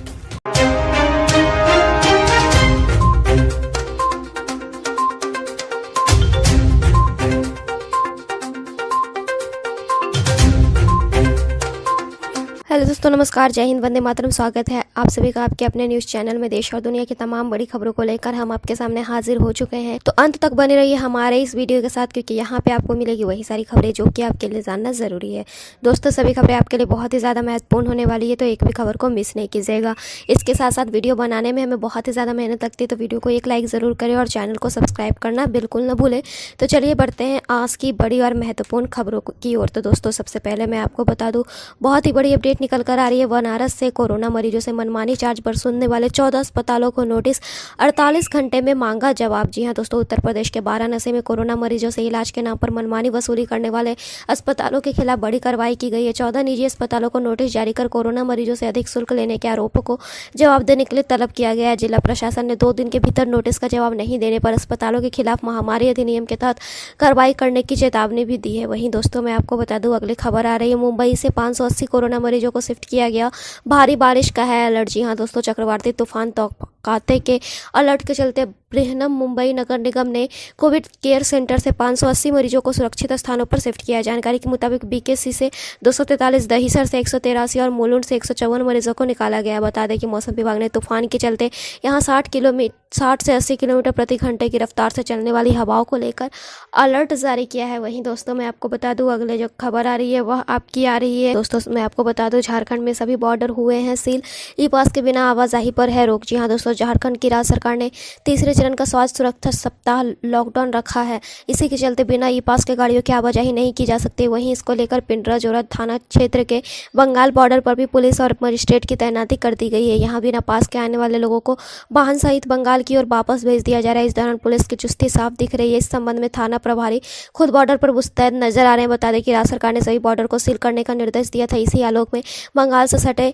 इस बॉर्डर को पूरी तरह से सील कर दिया गया, इसलिए अगर कोई ठोस वजह नहीं होने और ई पास दिखाने वाले लोगों को बैरंग वापस कर दिया गया है। वहीं दोस्तों मैं आपको बता दूं अगली जो खबर आ रही है वह आपकी आ रही है इंडियन रेलवेज की ओर से। ट्रेन में सफर के दौरान यदि की ये गलती तो 3 साल तक होगी जेल, रेलवे ने दी है चेतावनी। जी हाँ दोस्तों, ट्रेन में आग लगने की घटनाएं इन दिनों कई बार देखी गई है। हाल ही में नई दिल्ली देहरादून शताब्दी एक्सप्रेस के एक कोच में आग लग गई थी। वहीं गाजियाबाद स्टेशन पर भी आग लगने की कई घटनाएं सामने आई थी। इस घटनाओं को देखते हुए इंडियन रेलवे ने यात्रियों के लिए आधिकारिक नोटिस जारी किया। रेलवे ने ट्वीट कर कहा है कि ट्रेन में यात्रा के दौरान यात्री ज्वलनशील सामग्री न स्वयं लेकर चले और न ही किसी को ले जाने दे। यह एक दंडनीय अपराध है। ऐसा किए जाने पर कानूनी कार्रवाई के साथ साथ जेल भी हो सकती है। पश्चिम मध्य रेलवे के अनुसार ट्रेन में आग फैलाने या जलनशील वस्तुएं ले जाना रेल अधिनियम 1989 की धारा 164 के तहत दंडनीय अपराध है, जिसके लिए पकड़े गए व्यक्ति को 3 वर्ष तक की कैद या 1000 रुपये तक का जुर्माना या फिर दोनों देना पड़ सकता है। वहीं दोस्तों मैं आपको बता दूं अगली जो खबर आ रही है वह आपकी आ रही है फिल्म इंडस्ट्री में कोरोना से एक और मौत, रजनीकांत के को एक्टर नीतीश वीरा का निधन। जी हाँ दोस्तों मैं आपको बता दूं कोरोना की दूसरी लहर ने पूरे देश में लोगों की परेशानी को बढ़ा दिया है। आपको मैं बता दूं साउथ इंडस्ट्री के जाने माने एक्टर नीतीश वीरा का कोरोना संक्रमण के चलते निधन हो गया। नीतीश एक तमिल एक्टर हैं जिन्होंने कई बड़ी फिल्मों में काम किया था। नीतीश के कोरोना संक्रमित होने के बाद उन्हें अस्पताल में भर्ती कराया गया था, जहां उनका इलाज चल रहा था।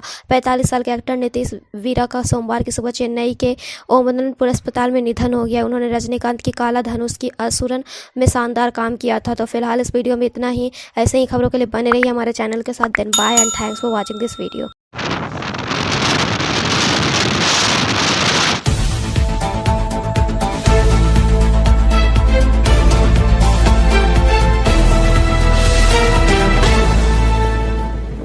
नमस्कार, जय हिंद, वंदे मातरम भाइयों और बहनों। स्वागत है आपका भारत के सबसे बड़े सरकारी न्यूज चैनल पर। तो दोस्तों टुडे ब्रेकिंग न्यूज के साथ देश और राज्य की 15 बड़ी ताजा खबरों को लेकर इस वीडियो में हम आपके सामने हाजिर हो चुके हैं। साथ ही में दोस्तों तोकते चक्रवात, कोरोना वायरस, लॉकडाउन, राशन वितरण और मोदी सरकार की नई योजना से जुड़ी हर छोटी से छोटी अपडेट भी इस वीडियो में देने वाले हैं। तो दोस्तों आज की सबसे पहली और सबसे बड़ी खबर की बात करें तो देश कोरोना वायरस और ब्लैक फंगस की महामारी से उबरा ही नहीं था कि ताउकते तूफान ने भी अपना कहर बरपाना शुरू कर दिया है। ताउकते तूफान ने आज भारत के इन 4 राज्यों में मचाई भारी तबाही और आने वाले 3 दिनों में भारत के इन 10 से 11 राज्यों के लिए मौसम विभाग ने जारी किया हाई अलर्ट। तो दोस्तों ये कौन कौन से राज्य है जहां पर इस तूफान का असर देखने को मिलेगा, इसकी संपूर्ण जानकारी देंगे। और दोस्तों इस राज्य में एलपीजी गैस सिलेंडर की डिलीवरी बंद करने का ऐलान हुआ है। इसके अलावा दोस्तों अगर आप लोगों के पास आधार कार्ड या राशन कार्ड है तो कई राज्य सरकारों ने लोगों के बैंक खाते में हर महीने इतने रुपए देने का ऐलान किया है। तो भाइयों और बहनों कौन से राज्य के लोगों को कितना पैसा मिलेगा, संपूर्ण जानकारी देंगे। और आप लोगों के पास आधार कार्ड, राशन कार्ड या फिर पैन कार्ड में से कौन सा कार्ड है, कमेंट करके जरूर बताइए। इसके अलावा आज सीबीएसई ने 12वीं बोर्ड परीक्षा को लेकर भी एक बड़ा फैसला लिया है। और दोस्तों आजकल हर कोई व्यक्ति चाहता है कि उसे अपने गांव, शहर या फिर राज्य की हर खबर समय पर मिलती रहे। तो दोस्तों आप भी यही चाहते हैं तो कमेंट में अपने गांव, जिले या फिर राज्य का नाम जरूर डाल दीजिए। और दोस्तों कई राज्यों में आज एक बार फिर से लॉकडाउन को बढ़ा दिया गया है, तो कुछ राज्यों में लॉकडाउन को समाप्त करने का ऐलान कर दिया है। तो दोस्तों किन राज्यों में लॉकडाउन बढ़ा है और साथ ही में किन राज्यों में लॉकडाउन यहां पर समाप्त किया गया है वो भी जानेंगे। और साथ ही दोस्तों अगर आप लोगों के पास एयरटेल या फिर जियो का सिम कार्ड है तो आपको 3 महीनों तक फ्री इंटरनेट और कॉल की सुविधा मिलेगी। तो दोस्तों ये ऑफर आपको कैसे एक्टिवेट करना होगा वो भी आगे इस वीडियो में जानने को मिलेगा। तो दोस्तों इन्हीं सभी खबरों को एक एक करके इस वीडियो में हम आपको देने वाले हैं। तो दोस्तों चलिए खबरों का सिलसिला शुरू करते हैं, लेकिन आगे बढ़ने से पहले मेरी आपसे एक छोटी सी रिक्वेस्ट है कि अगर आप इस चैनल पर पहली बार आए हैं तो चैनल को सब्सक्राइब कर लीजिए और साथ ही में वीडियो को एक लाइक भी जरूर कर दीजिए। तो दोस्तों आज की पहली बड़ी बिग ब्रेकिंग न्यूज की बात करें तो चक्रवाती तूफान तोकते की वजह से पहले केरल, कर्नाटक, गोवा में तबाही, फिर मुंबई हुआ ठप और अब गुजरात, राजस्थान और दिल्ली की बारी। जी हाँ दोस्तों केरल, कर्नाटक और गोवा में तबाही मचाने के बाद साइक्लोन तोकते महाराष्ट्र में दस्तक देते हुए गुजरात पहुंच चुका है। गुजरात के तटीय इलाकों में भारी बारिश हुई है, वहीं महाराष्ट्र में भी तेज हवाओं के साथ बारिश का सिलसिला जारी है। अलग अलग राज्यों में अब तक तूफान से प्रभावित इलाकों में 8 लोगों की मौत हो चुकी है, जबकि कई 100 पेड़ गिरे हैं। साथ ही में घरों को भी नुकसान पहुंचा है और आपदा से निपटने के लिए एनडीआरएफ की 50 टीमें तैनात की गई है। तोकते तूफान देश के कई हिस्सों में नुकसान पहुंचा रहा है। राजस्थान में भी इस तूफान से 18 और 19 मई को कई जिलों में भारी बारिश होने की संभावना है। उत्तर प्रदेश के कई जिलों में 18 और 19 मई को तेज हवा के साथ झमाझम बारिश की संभावना है और वेस्ट यूपी के कई हिस्सों में ओले गिरने की भी संभावना है।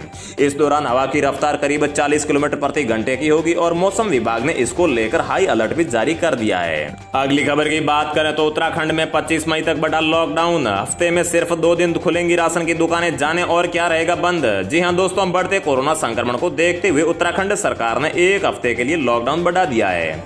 राज्य में 17 मई तक लॉकडाउन था और 18 की सुबह से यह लॉकडाउन खुलना था, लेकिन सरकार ने इसे बढ़ाकर 25 मई तक कर दिया है। सरकार ने न केवल अंतर्राज्यीय आवाजाही पर पूरी तरीके से रोक लगाई है, बल्कि प्रदेश के अंदर भी एक जिले से दूसरे जिले में जाने पर भी पाबंदी होगी।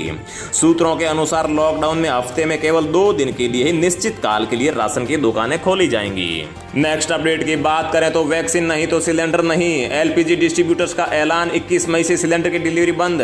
जी हां दोस्तों, राजस्थान की राजधानी जयपुर में कोरोना संक्रमण से मौतों का आंकड़ा लगातार बढ़ता ही जा रहा है। अस्पतालों की हालत खराब है, बेड के साथ ऑक्सीजन की भी महामारी जारी है। लोग संक्रमण से घबराए हुए हैं। ऐसे में अब हर कोई कोरोना वैक्सीन लगवाना चाहता है, लेकिन राज्य में वैक्सीन की कमी के चलते वैक्सीनेशन का काम धीमी गति से हो रहा है। इन सब के बीच एलपीजी डिस्ट्रीब्यूटर्स फेडरेशन जयपुर ने कहा है कि अगर सरकार की ओर से 20 मई तक हॉकर्स का वैक्सीनेशन शुरू नहीं किया गया तो 21 मई से हॉकर्स घरेलू सिलेंडर की डिलीवरी नहीं करेंगे। इसी के साथ ही कोरोना काल में योगी सरकार का बड़ा ऐलान। कर्फ्यू से प्रभावित लोगों को दिया जाएगा इतना फायदा। जी हां दोस्तों, इस लॉकडाउन का सबसे ज्यादा नुकसान दिहाड़ी मजदूरों, रेहड़ी पटरी वालों और आर्थिक रूप से कमजोर वर्ग को हो रहा है। लॉकडाउन से परेशान लोगों को ध्यान में रखते हुए राज्य की योगी सरकार ने एक बड़ा फैसला लिया है। योगी सरकार के कैबिनेट मंत्री प्रवक्ता अनिल राजभर ने इसकी जानकारी देते हुए बताया है कि ठेला पटरी, रेहड़ी व्यवसायी, कुम्हार और कहार, साथ ही में नाविक, धोबी, नाई और लोहार समाज के लोगों को यह राशि दी जाएगी। इस राशि को पाने के लिए पहले रजिस्ट्रेशन करना होगा, मतलब कि सभी लोगों को 1,000 रुपए मिलेंगे और इसके लिए पहले आपको एक फॉर्म भरना होगा। तो दोस्तों, इसके लिए शहरी क्षेत्र में रहने वाले लाभार्थी इसके लिए नगर निगम में जाकर संपर्क करेंगे और ग्रामीण क्षेत्र रहवासियों के पंजीयन की जिम्मेदारी पंचायत विभाग को दी गई है। इससे पहले भी राज्य सरकार ने पिछले साल लॉकडाउन के चलते भी नुकसान झेल रहे 60,000 परिवारों तक धनराशि पहुंचाई थी। नेक्स्ट अपडेट की बात करें तो दोस्तों, शिक्षा सचिवों के साथ शिक्षा मंत्री की मीटिंग। जानिए कब होगी 12वीं बोर्ड की परीक्षाएं। जी हां दोस्तों, केंद्रीय शिक्षा मंत्री रमेश पोखरियाल निशंक ने सोमवार को सभी राज्यों के शिक्षा सचिव के साथ एक अहम मीटिंग की है। इस मीटिंग से पहले माना जा रहा था कि कोरोना महामारी की दूसरी लहर की वजह से स्थगित हुई सीबीएसई 12वीं की परीक्षाओं को लेकर कोई निर्णय लिया जा सकता है, लेकिन मीटिंग में ऐसा कोई निर्णय नहीं लिया गया। इस मीटिंग में केंद्रीय शिक्षा मंत्री ने वर्तमान स्थिति में ऑनलाइन पढ़ाई और नई शिक्षा प्रणाली के कार्यान्वयन पर चर्चा की, जबकि 12वीं की बोर्ड परीक्षाओं को लेकर कोई निर्णय नहीं लिया गया। हालांकि मंत्रालय ने अभी परीक्षाओं को रद्द करने की बात को आखिर तरीके से खारिज कर दिया है, लेकिन इस पर कोई अभी तक सहमति भी नहीं बनी है। और यहां पर बताया जा रहा है कि यहां पर जून के लास्ट में या फिर मई के अंतिम में निर्णय लिया जाएगा और जून के लास्ट में 12वीं की परीक्षाओं को आयोजित किया जा सकता है। अगली खबर की बात करें तो ममता बनर्जी के खिलाफ हुई एफआईआर दर्ज। पश्चिम बंगाल में टीएमसी के 2 मंत्रियों की गिरफ्तारी के बाद कार्यकर्ताओं और सीआरपीएफ के जवानों में टकराव हुआ है। बीजेपी अध्यक्ष दीपिल घोष ने यहां पर सीएम ममता बनर्जी के खिलाफ दर्ज कराई एफआईआर। नारदा केस में सीबीआई ने यहां पर ममता के मंत्रियों और फराह हकीम साथ ही में सुब्रत मुखर्जी को अरेस्ट किया है। विरोध में ममता भी सीबीआई ऑफिस पहुंच गई थी और इसके बाद में इनके ऊपर एफआईआर दर्ज कर ली गई है। अगली खबर की बात करें तो 12 साल से कम उम्र के बच्चों पर हमला करेगी कोरोना की तीसरी लहर। जल्द से जल्द हो माता पिता का टीकाकरण। तो दोस्तों, कोरोना वायरस की दूसरी लहर ने देश में काफी नुकसान किया है। इस दौरान मामले भी काफी तेजी से बढ़े और लोगों की मौतें भी खूब हुई, लेकिन इसी बीच तीसरी लहर की भी चर्चा शुरू हो गई है। कहा जा रहा है कि तीसरी लहर में बच्चों को ज्यादा खतरा है। इनसे माता पिताओं के साथ साथ डॉक्टर्स और सरकार को भी चिंता बढ़ गई है। डॉक्टर देवी सेट्टी ने लिखा है कि कोविड वायरस अधिक से अधिक नए लोगों पर हमला करने के लिए म्यूटेट होता है। पहली लहर के दौरान कोविड ने मुख्य रूप से बुजुर्गों पर हमला किया और युवाओं को बख्शा। दूसरी लहर में बड़ी संख्या में युवाओं पर हमला हो रहा है और तीसरी लहर में बच्चों पर हमला होने की संभावना है, क्योंकि अधिकांश वयस्कों का पहले से ही संक्रमित हो चुके होंगे या फिर प्रतिरक्षित होंगे। अगली खबर की बात करें तो कर्नाटक सरकार के मंत्री ने की घोषणा, कोरोना से मरने वाले लोगों के परिजनों को मिलेंगे 50,000 रुपए का मुआवजा। दोस्तों, कोरोना महामारी की दूसरी लहर में संक्रमण की वजह से मरने वालों की संख्या बहुत अधिक है। कई राज्यों में यह देखा जा रहा है कि जिन लोगों ने कोरोना की वजह से अपनों को खो दिया है, उनकी मदद के लिए राज्य सरकार आगे आई है। इसी कड़ी में कर्नाटक सरकार के मंत्री बीसी ठाकुर ने अपने निर्वाचन क्षेत्र में कोरोना से मरने वालों के परिवार को 50,000 रुपए की आर्थिक सहायता देने का बड़ा ऐलान किया है। इसके साथ ही दोस्तों, अगर आप लोग एयरटेल या फिर जियो का सिम कार्ड यूज करते हैं तो दोस्तों आज इन दोनों कंपनियों ने भारत के सभी लोगों को यहां पर लॉकडाउन के चलते एक बहुत ही बड़ा तोहफा दिया है। तो दोस्तों, सबसे पहले बात करें कि अगर आप एयरटेल के कस्टमर है तो एयरटेल का बड़ा तोहफा आया है। कम आय वाले 5,50,00,000 ग्राहकों को 49 रुपए का पैक मुफ्त देगी कंपनी और साथ ही में देगी ये बड़ा फायदा। तो दोस्तों, हम आपको बता दें कि दूरसंचार कंपनी भारती एयरटेल कोविड-19 महामारी के बीच एक दूसरे से जुड़े रहने में मदद करने के लिए अपने नेटवर्क पर कम आय वाले 5.5 करोड़ ग्राहकों को 49 रुपए का रिचार्ज मुफ्त देगी। इसके साथ ही 79 रुपए का जो रिचार्ज कूपन खरीदने वाले एयरटेल के प्रीपेड ग्राहकों को अब दुगुना फायदा मिलेगा। इस संबंध में एयरटेल ने रविवार को एक बयान जारी किया है और उन्होंने कहा है कि इस 49 रुपए वाले पैक में 38 रुपए का टॉक टाइम आएगा और ये 28 दिनों की वैलिडिटी के साथ 100 MB का डाटा भी मिलेगा। इस योजना पर करीब 270 करोड़ रुपए की लागत आएगी।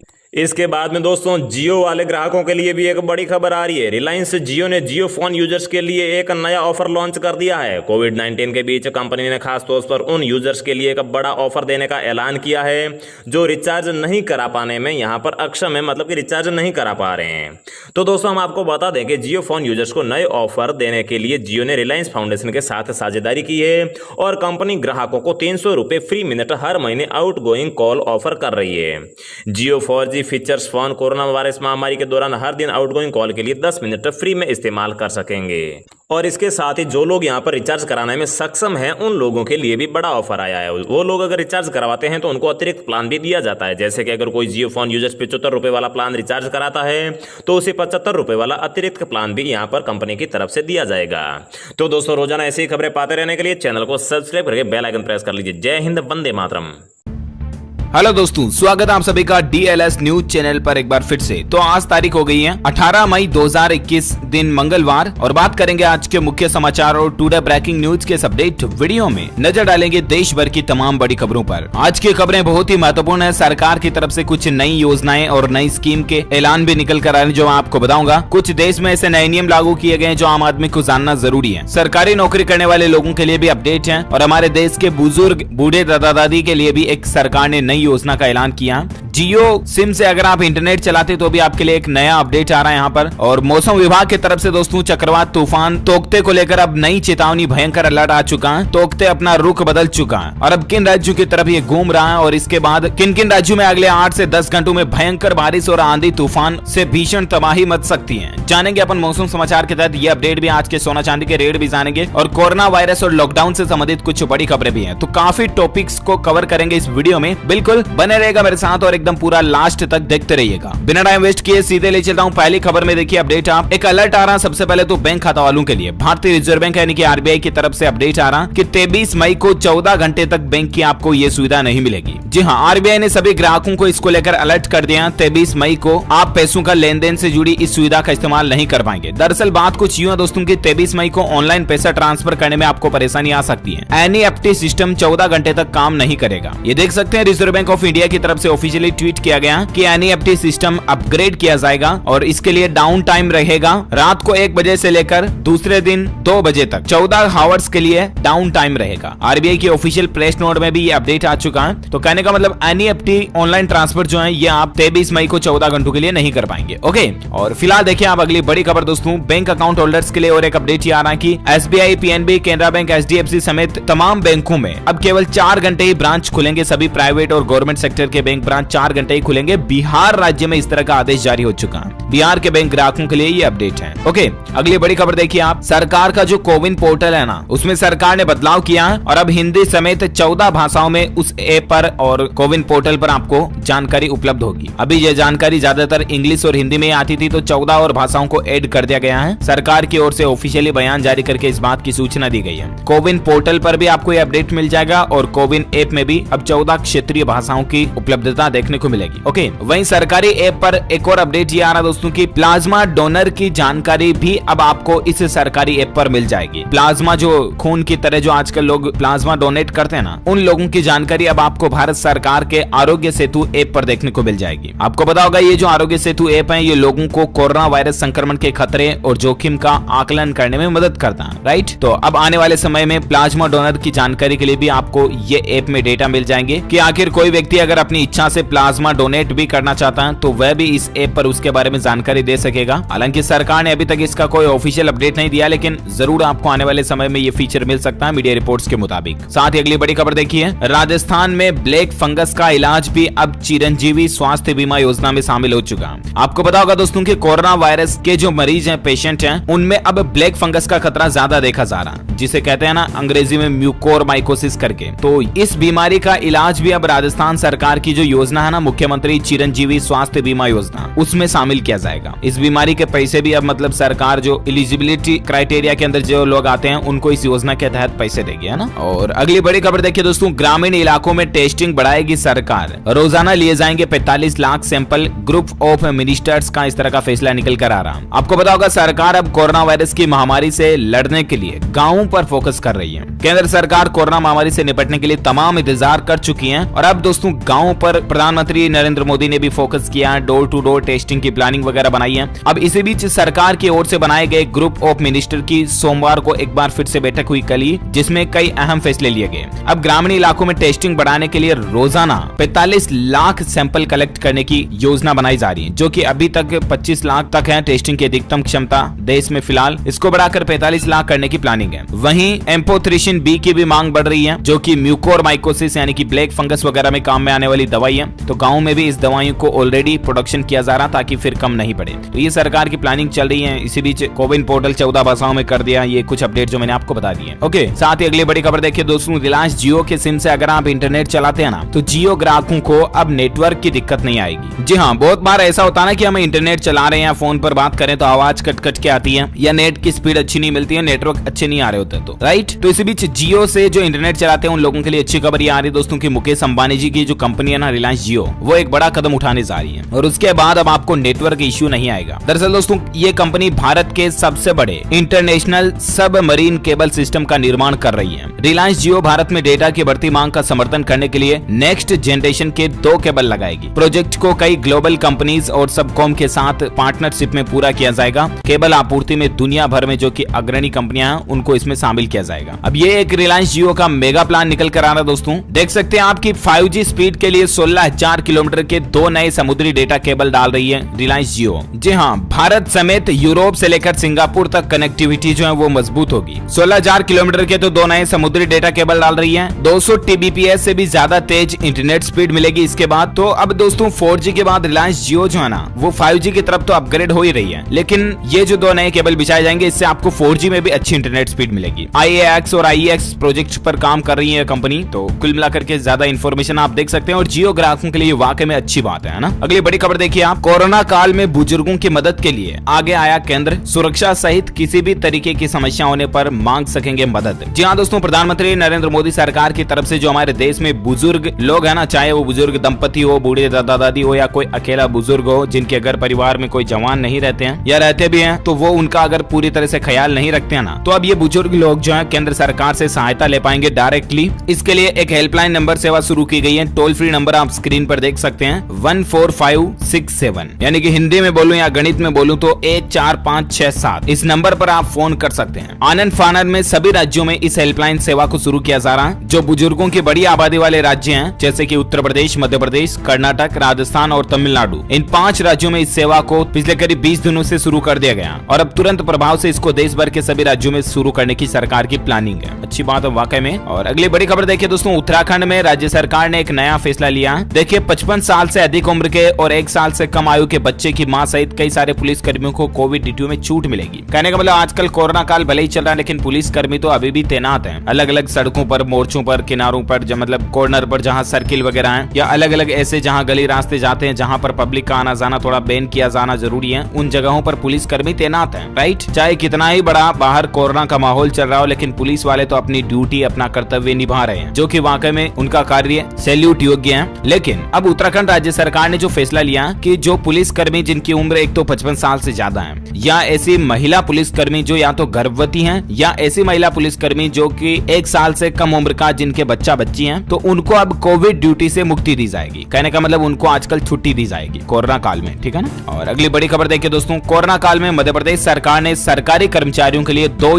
योजनाएं शुरू की हैं। एक तो ये कि अनुकंपा नियुक्ति मिलेगी उनको। जी हाँ, मध्य प्रदेश के मुख्यमंत्री शिवराज सिंह चौहान ने बड़ी घोषणा की है कि एक नई योजना की शुरुआत की, मुख्यमंत्री कोविड-19 अनुकंपा नियुक्ति योजना करके। इसके अंतर्गत समस्त नियमित स्थायी कर्मी, कार्यभारित एवं आकस्मिकता निधि से वेतन भोगी, दैनिक वेतन भोगी तथा संविदा कलेक्टर रेट पर काम करने वाले आश्रितों को उसी पद पर अनुकंपा नियुक्ति दी जाएगी। ये अभी कोरोना का मसला चल रहा है ना, इसी माहौल को ध्यान में रखते हुए ये मध्य प्रदेश सरकार ने फैसला लिया। देख सकते हैं आप, इसको लेकर ऑफिशियली ट्वीट भी किया गया है मध्य प्रदेश के सीएमओ की तरफ से। चलिए साथ ही अगली बड़ी खबर है, उत्तर प्रदेश में भी सरकार ने नई पॉलिसी का ऐलान किया है। अब ऑक्सीजन यूनिट लगाने वालों को मिलेगी 25% तक की सब्सिडी। ये वाकई में उत्तर प्रदेश के मुख्यमंत्री योगी आदित्यनाथ सरकार की तरफ से बहुत ही अच्छा फैसला है। अब जो कोई भी कंपनी या जो कोई भी इंडिविजुअल इस तरह का स्टार्टअप शुरू करता है ऑक्सीजन यूनिट लगाने का ना, तो उस पर सीधा 25% तक की सब्सिडी सरकार देगी। उसमें जो मतलब ऑक्सीजन प्लांट लगाने में जितना भी खर्चा आएगा उसका 25% तक सब्सिडी के रूप में गवर्नमेंट उनको वापस दे देगी। मान लीजिए 2 लाख रुपए लगा करके कोई ऑक्सीजन प्लांट शुरू करता तो उसमें लगभग 50,000 रुपए सरकार दे देगी, है ना। अभी ये ऑक्सीजन की जो संकट चल रहा है और इसके अलावा यूपी सरकार ऑलरेडी कोरोना की तीसरी लहर की भी तैयारी करने लग गई है ताकि ऑक्सीजन का स्टॉक करके रखा जाए। तो ऑक्सीजन प्लांट्स को बढ़ावा देने के लिए ये योगी सरकार का अच्छा फैसला है वाकई में, है ना। और अगली बड़ी खबर देखिए दोस्तों, सीएम योगी की एक और बड़ी घोषणा की कोविड से उबरे लोगों को फ्री में इलाज मिलेगा। मुख्यमंत्री योगी आदित्यनाथ का कहना है कि जो कोविड मरीज नेगेटिव हो गए यानी कि कोरोना से ठीक हो गए लेकिन फिर भी अगर उन्हें देखभाल की जरूरत है तो उन्हें वही चिकित्सा सुविधा दी जाएगी जो कोविड रोगियों को दी जा रही है, और वो भी बिल्कुल फ्री में। जो गरीब बीपीएल कैटेगरी के लोग बाग हैं उनके लिए ये योगी सरकार की अच्छी योजना है। साथ ही अगली बड़ी खबर देखिए, कोरोना काल में योगी सरकार ने कर्फ्यू से प्रभावित लोगों को भत्ता दिए जाने का भी ऐलान किया। जी हाँ, एक तो आपको पता होगा कि उत्तर प्रदेश में ऑलरेडी लॉकडाउन 24 मई की सुबह 7 बजे तक बढ़ चुका है। इसके अलावा लॉकडाउन से जो परेशान लोग बाग हैं उनको ध्यान में रखते हुए योगी सरकार ने एक और बड़ा फैसला लिया, जिसके तहत रेहड़ी पटरी वालों को प्रदेश सरकार जो है वो 1-1 हजार रुपए की आर्थिक सहायता राशि भी देगी भत्ता के रूप में, है ना। चलिए साथ ही अगली बड़ी खबर देखिए, पंजाब करियर पोर्टल से छात्र तलाश सकेंगे रोजगार। इससे करीब 20,000 स्कूलों के 8.5 लाख विद्यार्थियों को फायदा मिलेगा। दरअसल दोस्तों, पंजाब सरकार ने विद्यार्थियों के भविष्य को सही दिशा में देने के लिए, उनकी शिक्षा की क्वालिटी गुणवत्ता को अच्छा करने के लिए एक नया पोर्टल शुरू किया, पंजाब करियर पोर्टल करके। और इस पोर्टल के जरिए विद्यार्थी पंजाब समेत दूसरे राज्यों और बाहरी देशों में भी उच्च शिक्षा के क्षेत्रों का चयन कर पाएंगे। और इतना ही नहीं, इसके साथ साथ अपनी योग्यता और पसंद के अनुसार रोजगार के साधन भी तलाश पाएंगे। ये पंजाब सरकार की तरफ से वाकई में बहुत ही अच्छा नया पोर्टल शुरू किया गया है। अच्छा, अगली खबरों में अपन दोस्तों जानेंगे आज के कोरोना वायरस से संबंधित कुछ अपडेट्स और कुछ लॉकडाउन बढ़ाने वगैरह को लेकर भी खबरें आ रही है। लेकिन इससे पहले मैं आपको बता देता हूँ आज के मौसम समाचार, तोकते तूफान वगैरह को लेकर क्या कुछ अलर्ट अपडेट आ रहे हैं। तो देखिए, कल ही भारत के प्रधानमंत्री नरेंद्र मोदी ने तोकते तूफान की स्थितियों का जायजा लेने के लिए महाराष्ट्र के मुख्यमंत्री से बातचीत की और महाराष्ट्र के बाद गुजरात और गोवा के मुख्यमंत्री से भी बातचीत की और जो कोई भी आवश्यक सहायता है वो देने का आश्वासन दिया है। ये तो अच्छी राहत की बात है, लेकिन देखिए दोस्तों, अब ये जो तूफान है ना, ये गुजरात राजस्थान तक पहुंच चुका है। गुजरात के 21 जिलों में बारिश का अलर्ट है। एनडीआरएफ की 51 टीमें तैनात कर दी गई है। तकरीबन 1.5 लाख से भी ज्यादा लोगों को सुरक्षित जगहों पर भेजा गया। ये आज दोस्तों अगले 10-12 घंटों में गुजरात में भयंकर तबाही मचा सकता है तूफान। इस तरह को लेकर मौसम विभाग का अलर्ट आ रहा। देखिए, तूफान ताउते की गुजरात में एंट्री हो चुकी है। सोमनाथ, वेरावल, ऊना और कोडीनार में 130 किलोमीटर प्रति घंटे की रफ्तार से ऑलरेडी हवाएं भी चल रही हैं। गुजरात के 16 जिलों से लाइव रिपोर्ट आ रही है कि तूफान में सबसे ज्यादा नुकसान की आशंका यहीं पर बन रही है, क्योंकि ये जो तोकते या ताउते जो भी है तूफान है ना, ये गुजरात में अपना सेंटर बना सकता है। 165 किलोमीटर प्रति घंटे की रफ्तार से यहाँ हवाएं चलेगी। 1.25 लाख लाख से भी ज्यादा लोगों को शिफ्ट किया गया, जो मैंने आपको बता दिया। अच्छा, वहीं देखिए दोस्तों, तोकते तूफान के चलते कल ही ये रिश्ता क्या कहलाता कि शूटिंग सेट पर शूटिंग चल रही थी, तभी क्या हालात देखे गए आप ये तस्वीरों में अंदाजा लगा सकते हैं कि किस तरह से कुर्सियां उड़ गई, पंखे उड़ गए। ये एक इंस्टाग्राम पर वीडियो भी शेयर किया गया है इस तरह का। टीवी सीरियल जो आता है ना, ये रिश्ता क्या कहलाता है, उसके शूटिंग सेट का ये वीडियो है। कल ही जब महाराष्ट्र मुंबई में ये तूफान दस्तक दिया था ना, तब क्या हालात देखने को मिले आप अंदाजा लगा सकते हैं इस वीडियो फुटेज को देख करके। अब गुजरात के तटीय इलाकों से ये तूफान टकरा भी जा चुका है। लाइव अपडेट आ रहा है, कई जगहों पर पेड़ उखड़ चुके हैं, बिजली भी कट गई है। इतना ही नहीं दोस्तों, कर्नाटक के भी 121 गांवों पर ये चक्रवाती तूफान का कहर देखने को मिला। कर्नाटक में 6 लोगों की मौत होने की खबर आ रही है। इसके अलावा राजस्थान राज्य में भी कल ही चक्रवाती तूफान के चलते बिजली गिरने से 5 लोगों के जान जाने की खबर सामने देखने को मिली थी। मैंने आपको कल नाइट में अलग से सेपरेट वीडियो भी बताया था। और अब दोस्तों, मौसम विभाग की तरफ से इसी तूफान और पश्चिमी विक्षोभ के असर के चलते कई राज्यों में भारी बारिश की चेतावनी जारी की गई है। संपूर्ण भारत का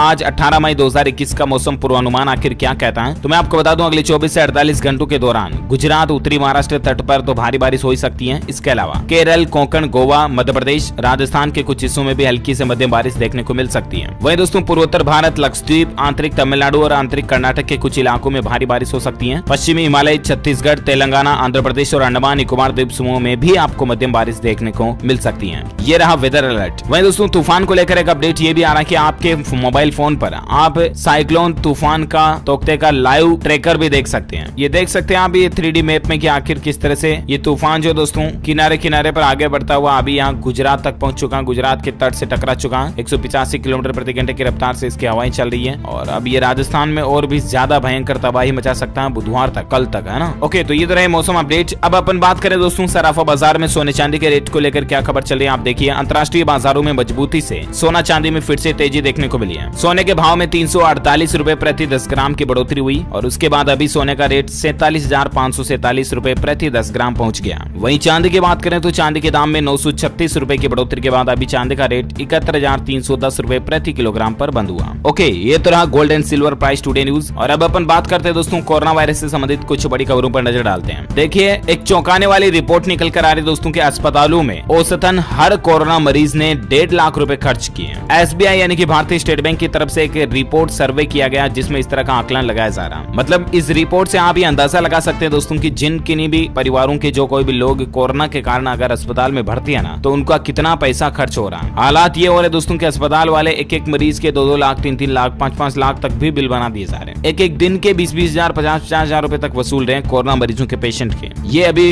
भारत के अस्पतालों की स्थितियां चल रही है और ये हकीकत है। मैंने आपको कई बार ऐसी खबरें भी बताई है, राइट। और अब तो ये SBI की ऑफिशियल रिपोर्ट आ गई यार, इसलिए मतलब जितना बच के रहो ना उतना फायदा है। वहीं बड़ी खबर देखिए, बड़े ही दुख की बात है, कोरोना की जो अभी दूसरी लहर आई दोस्तों, इसमें अब तक 244 डॉक्टरों की मौत होने की खबर आ रही है। बिहार और उत्तर प्रदेश शीर्ष पर चल रहे हैं इसमें, मतलब कि 244 तो सिर्फ डॉक्टर की जान चली गई अभी 2-3 महीनों में। वाकई में बड़े ही दुख की बात है। साथ ही बड़ी खबर देखिए, WHO की एक प्रमुख साइंटिस्ट ने भारत में कोरोना महामारी को लेकर एक नई चेतावनी जारी की है। आखिर ये क्या है, तो दरअसल दोस्तों अभी जो कोरोना की दूसरी लहर ने भारत में तबाही मचा रखी है, हालात कुछ यूं चल रहे हैं। आपको पता है कि रोजाना तकरीबन 4000 से ज्यादा लोगों की मौत हो रही है। और इसी बीच विश्व स्वास्थ्य संगठन यानी कि WHO की chief scientist doctor Soumya Swaminathan का कहना है, उसने कोविड-19 की महामारी की आगामी लहरों को लेकर भारत को चेताया है। उन्होंने कहा दोस्तों कि आने वाले वक्त में कोरोना की लहरें भारत की और भी ज्यादा मुश्किलें बढ़ा सकती हैं। डॉक्टर सौम्या स्वामीनाथन का कहना है कि कोरोना से जंग में अगले 6 से 18 महीने भारत के प्रयासों के लिहाज से बेहद महत्वपूर्ण रहने वाले हैं। कहने का मतलब दोस्तों, कोरोना अभी आजकल में खत्म होने वाला नहीं है। अगले 6 से 18 महीने तक यानी कि तकरीबन 1-1.5 साल और ये बीमारी रह सकती है। तब तक भारत को ज्यादा सावधान रहने की जरूरत है,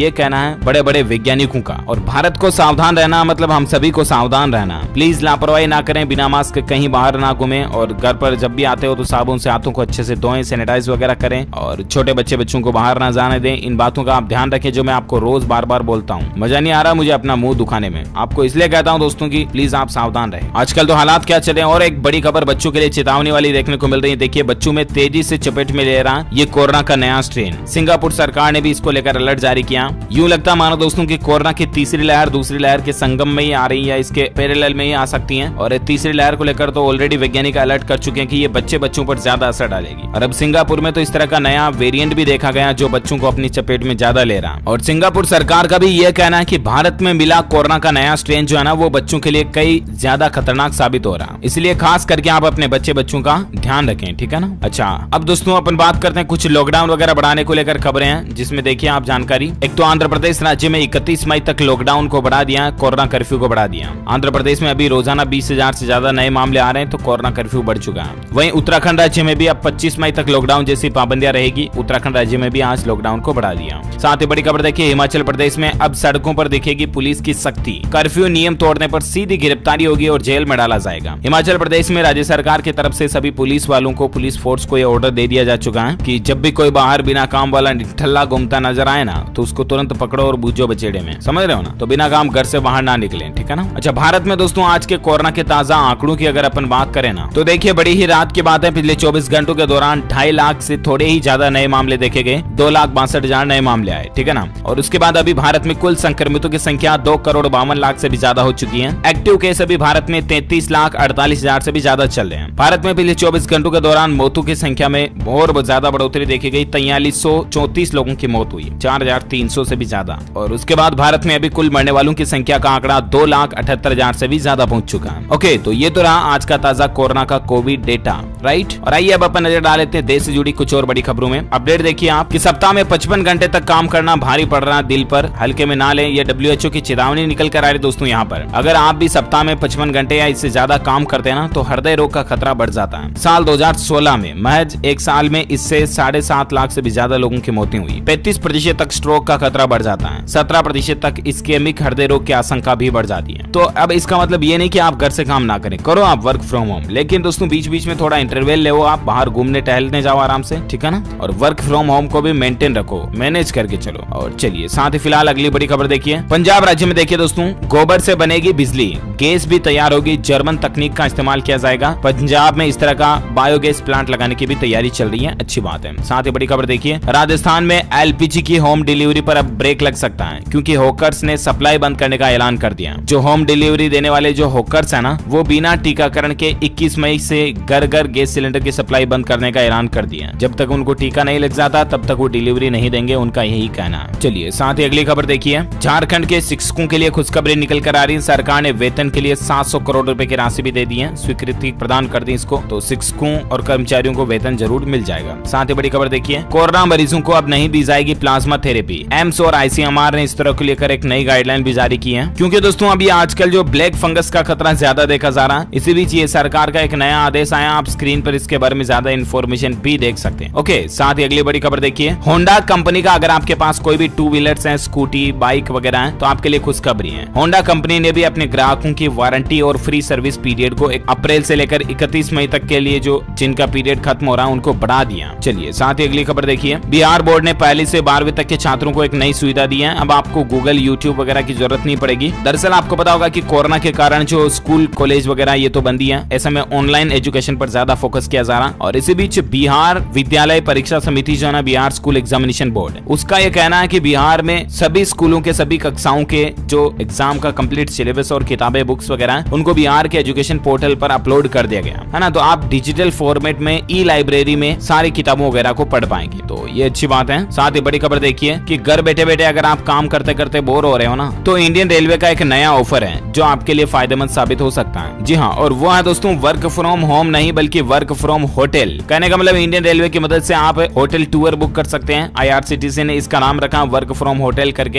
एक प्लान निकाला, और इसके तहत आपको होटल में काम करने का ऑफर मिलेगा। कहने का मतलब 1 महीना, 2 दिन, 5 दिन जो भी आपसे जमता है आप होटल में भी काम करके देख सकते हैं, ठीक है ना। साथ ही बड़ी खबर देखिए, कुछ एजुकेशन न्यूज को लेकर मैं आपको खबरें बता दूं। सरकारी नौकरी को लेकर अपडेट देखिए, भारतीय स्टेट बैंक यानी कि SBI ने जूनियर एसोसिएट के पदों पर भर्ती करने की आवेदन की आखिरी तारीख को बढ़ा दिया। अब आप भी 5,327 पदों के लिए 20 मई तक आवेदन कर सकते हैं। ये जो 5,500 के लगभग पोस्टें निकाली है ना SBI ने, ग्रेजुएशन इसमें योग्यता मांगी है। 20 से 28 साल तक के कैंडिडेट इसके लिए अप्लाई कर सकते हैं। उनके आवेदन की आखिरी तारीख अब 20 मई कर दी गई है, तब तक आप ऑनलाइन अप्लाई कर सकते हैं, ठीक है ना। और साथ ही अगली बड़ी खबर देखिए आप, AILET 2021 एग्जाम को लेकर अपडेट है। All India law entrance test, ये एग्जाम भी अब स्थगित हो चुका है, पोस्टपोन हो चुका है। नेशनल लॉ यूनिवर्सिटी ने रजिस्ट्रेशन की आखिरी तारीख को भी बढ़ा दिया। आप भी इस एग्जाम वगैरह के लिए रजिस्ट्रेशन कर सकते हैं, क्योंकि अब यूनिवर्सिटी ने तारीख बढ़ा दी है। ओके, तो इसी कड़ी में दोस्तों ये आज दिन भर की तमाम बड़ी खबरें, मुख्य समाचार, टुडे ब्रेकिंग न्यूज का अपडेट वीडियो ये फिनिश होता है। वैसे आप मुझे नीचे कमेंट करके बताइए कि हमारे सौर मंडल में कुल कितने ग्रह हैं। जी हाँ, how many planets are there in our solar system. तो जो लोग इस सवाल का सही जवाब इस वीडियो वीडियो के नीचे कमेंट बॉक्स में देंगे ना, वो रैंडमली सेलेक्ट किए जाएंगे हमारी DLS न्यूज टीम की तरफ से और आप जीत सकते हैं एक शानदार सरप्राइज गिफ्ट जो कि गिव अवे के रूप में आप तक पहुंचा दिया जाएगा। इसी के साथ ही अगर आपको ये वीडियो अच्छा लगा हो ना तो इसे लाइक करना, शेयर भी करना अपने दोस्तों के साथ फेसबुक और व्हाट्सएप पर, और एक काम और करना, आप इस वीडियो के नीचे दिए गए लाल बटन को दबाकर चैनल को सब्सक्राइब कर लीजिएगा और पास में घंटी का बटन बन के आएगा उसको भी दबा देना। इससे होगा ये दोस्तों कि आपको रोजाना की ताजा खबरें और मुख्य समाचार तुरंत आपके मोबाइल पर मिल जाएंगे। और बाकी ख्याल रखना आप अपने आप का, अपने परिवार का भी, क्योंकि कोरोना काल चल रहा तो बिना काम घर से बाहर तो बिल्कुल भी मत जाना। हमारी भगवान से, ईश्वर से यही प्रार्थना है कि आप और आपका परिवार हमेशा सुरक्षित रहें। और इसी के साथ ही दोस्तों मिलेंगे अगले नेक्स्ट अपडेट में। आपने इस वीडियो को लाइक और शेयर तो कर दिया ना, या वापस याद दिला नहीं कर दिया होगा, कोई जरूरत नहीं याद दिलाने की, ठीक है ना। Okay, thank you, take care, good bye, जय हिंद, जय भारत, वंदे मातरम।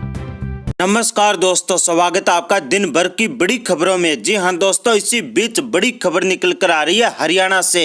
हरियाणा में भारतीय जनता पार्टी की सरकार के ऊपर मंडराए खतरे के बादल, किसानों के ऊपर लाठीचार्ज करना भारी पड़ा भारतीय जनता पार्टी की सरकार के ऊपर है। हरियाणा में भारतीय जनता पार्टी के ही विधायक उतरे बगावत पर है। हरियाणा में बिगड़ती व्यवस्था के चलते मुख्यमंत्री मनोहर लाल खट्टर ने गृह मंत्री अमित शाह से की मुलाकात है। कोरोना और किसान आंदोलन के ऊपर हुई विस्तृत चर्चा। तो वहीं पर अगली बड़ी खबर में हम आपको बताएंगे कि बंगाल में एक बार फिर बड़ा सियासी तापमान है। नारद रिश्वत कांड में गिरफ्तार ममता बनर्जी के 2 मंत्रियों समेत 4 विधायकों की जमानत के ऊपर लगी रोक है। कलकत्ता हाई कोर्ट में मोदी सरकार की हुई बड़ी जीत है। तो वहीं पर अगली बड़ी खबर में हम आपको बताएंगे कि उत्तर प्रदेश में योगी सरकार का काला कारनामा। उत्तर प्रदेश पंचायत चुनाव ड्यूटी के दौरान 1621 शिक्षकों की हुई मौत है। योगी सरकार ने मुआवजा देने से किया इनकार है। तो वहीं पर अगली बड़ी खबर में हम आपको बताएंगे कि भारतीय जनता पार्टी की भोपाल से सांसद प्रज्ञा सिंह ठाकुर का बड़ा बयान है। कहा कि मैं रोज गौमूत्र पीती हूं, इसलिए मुझे कोरोना नहीं हुआ है। लोगों ने कोरोना वार्ड में आमंत्रित किया भारतीय जनता पार्टी की सांसद को। तो वहीं पर अगली बड़ी खबर में हम आपको बताएंगे कि कोरोना महामारी में देश के मुसलमान आए वतन की सेवा के लिए आगे। लखनऊ की मस्जिदों के अंदर दिए जा रही है मुफ्त में ऑक्सीजन मशीन, 50% मदद गैर मुस्लिमों के लिए आरक्षित है।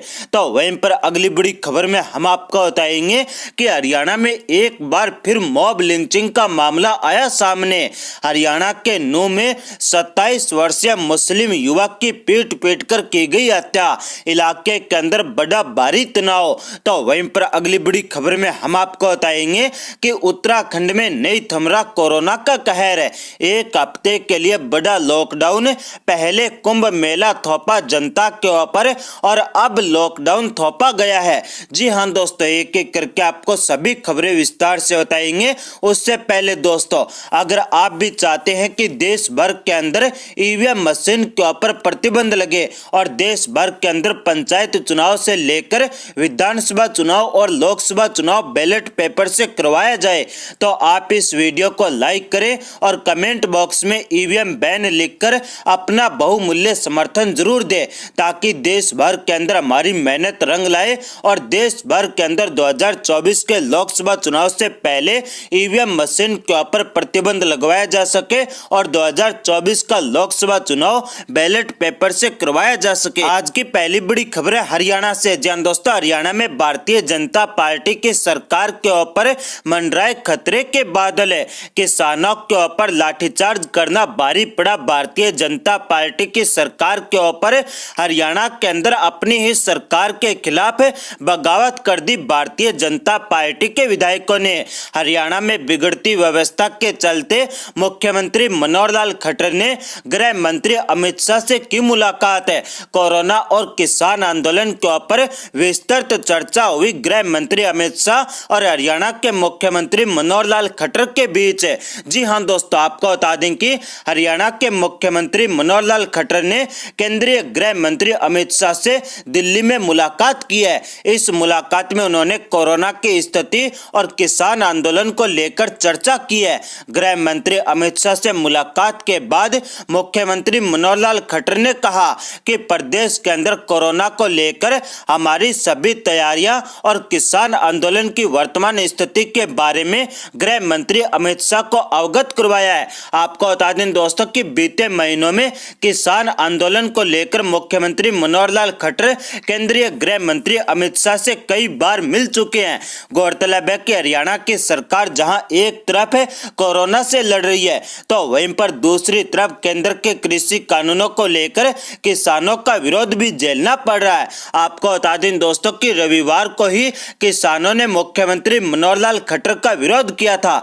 मुख्यमंत्री मनोहर लाल खट्टर हरियाणा के हिसार में 500 बेड वाले कोरोना अस्पताल का उद्घाटन करने पहुंचे थे और पुलिस ने रविवार को किसानों के उस समूह को तितर बितर करने के लिए आंसू गैस के गोले दागे और लाठी चार्ज किया और भारतीय जनता पार्टी की सरकार के द्वारा किसानों के ऊपर लाठीचार्ज करना भारी पड़ गया, क्योंकि भारतीय जनता पार्टी के सहयोगी दल जननायक जनता पार्टी के विधायक और अपनी ही पार्टी के किसान नेता विधायक भारतीय जनता पार्टी की सरकार के खिलाफ बगावत कर दी है।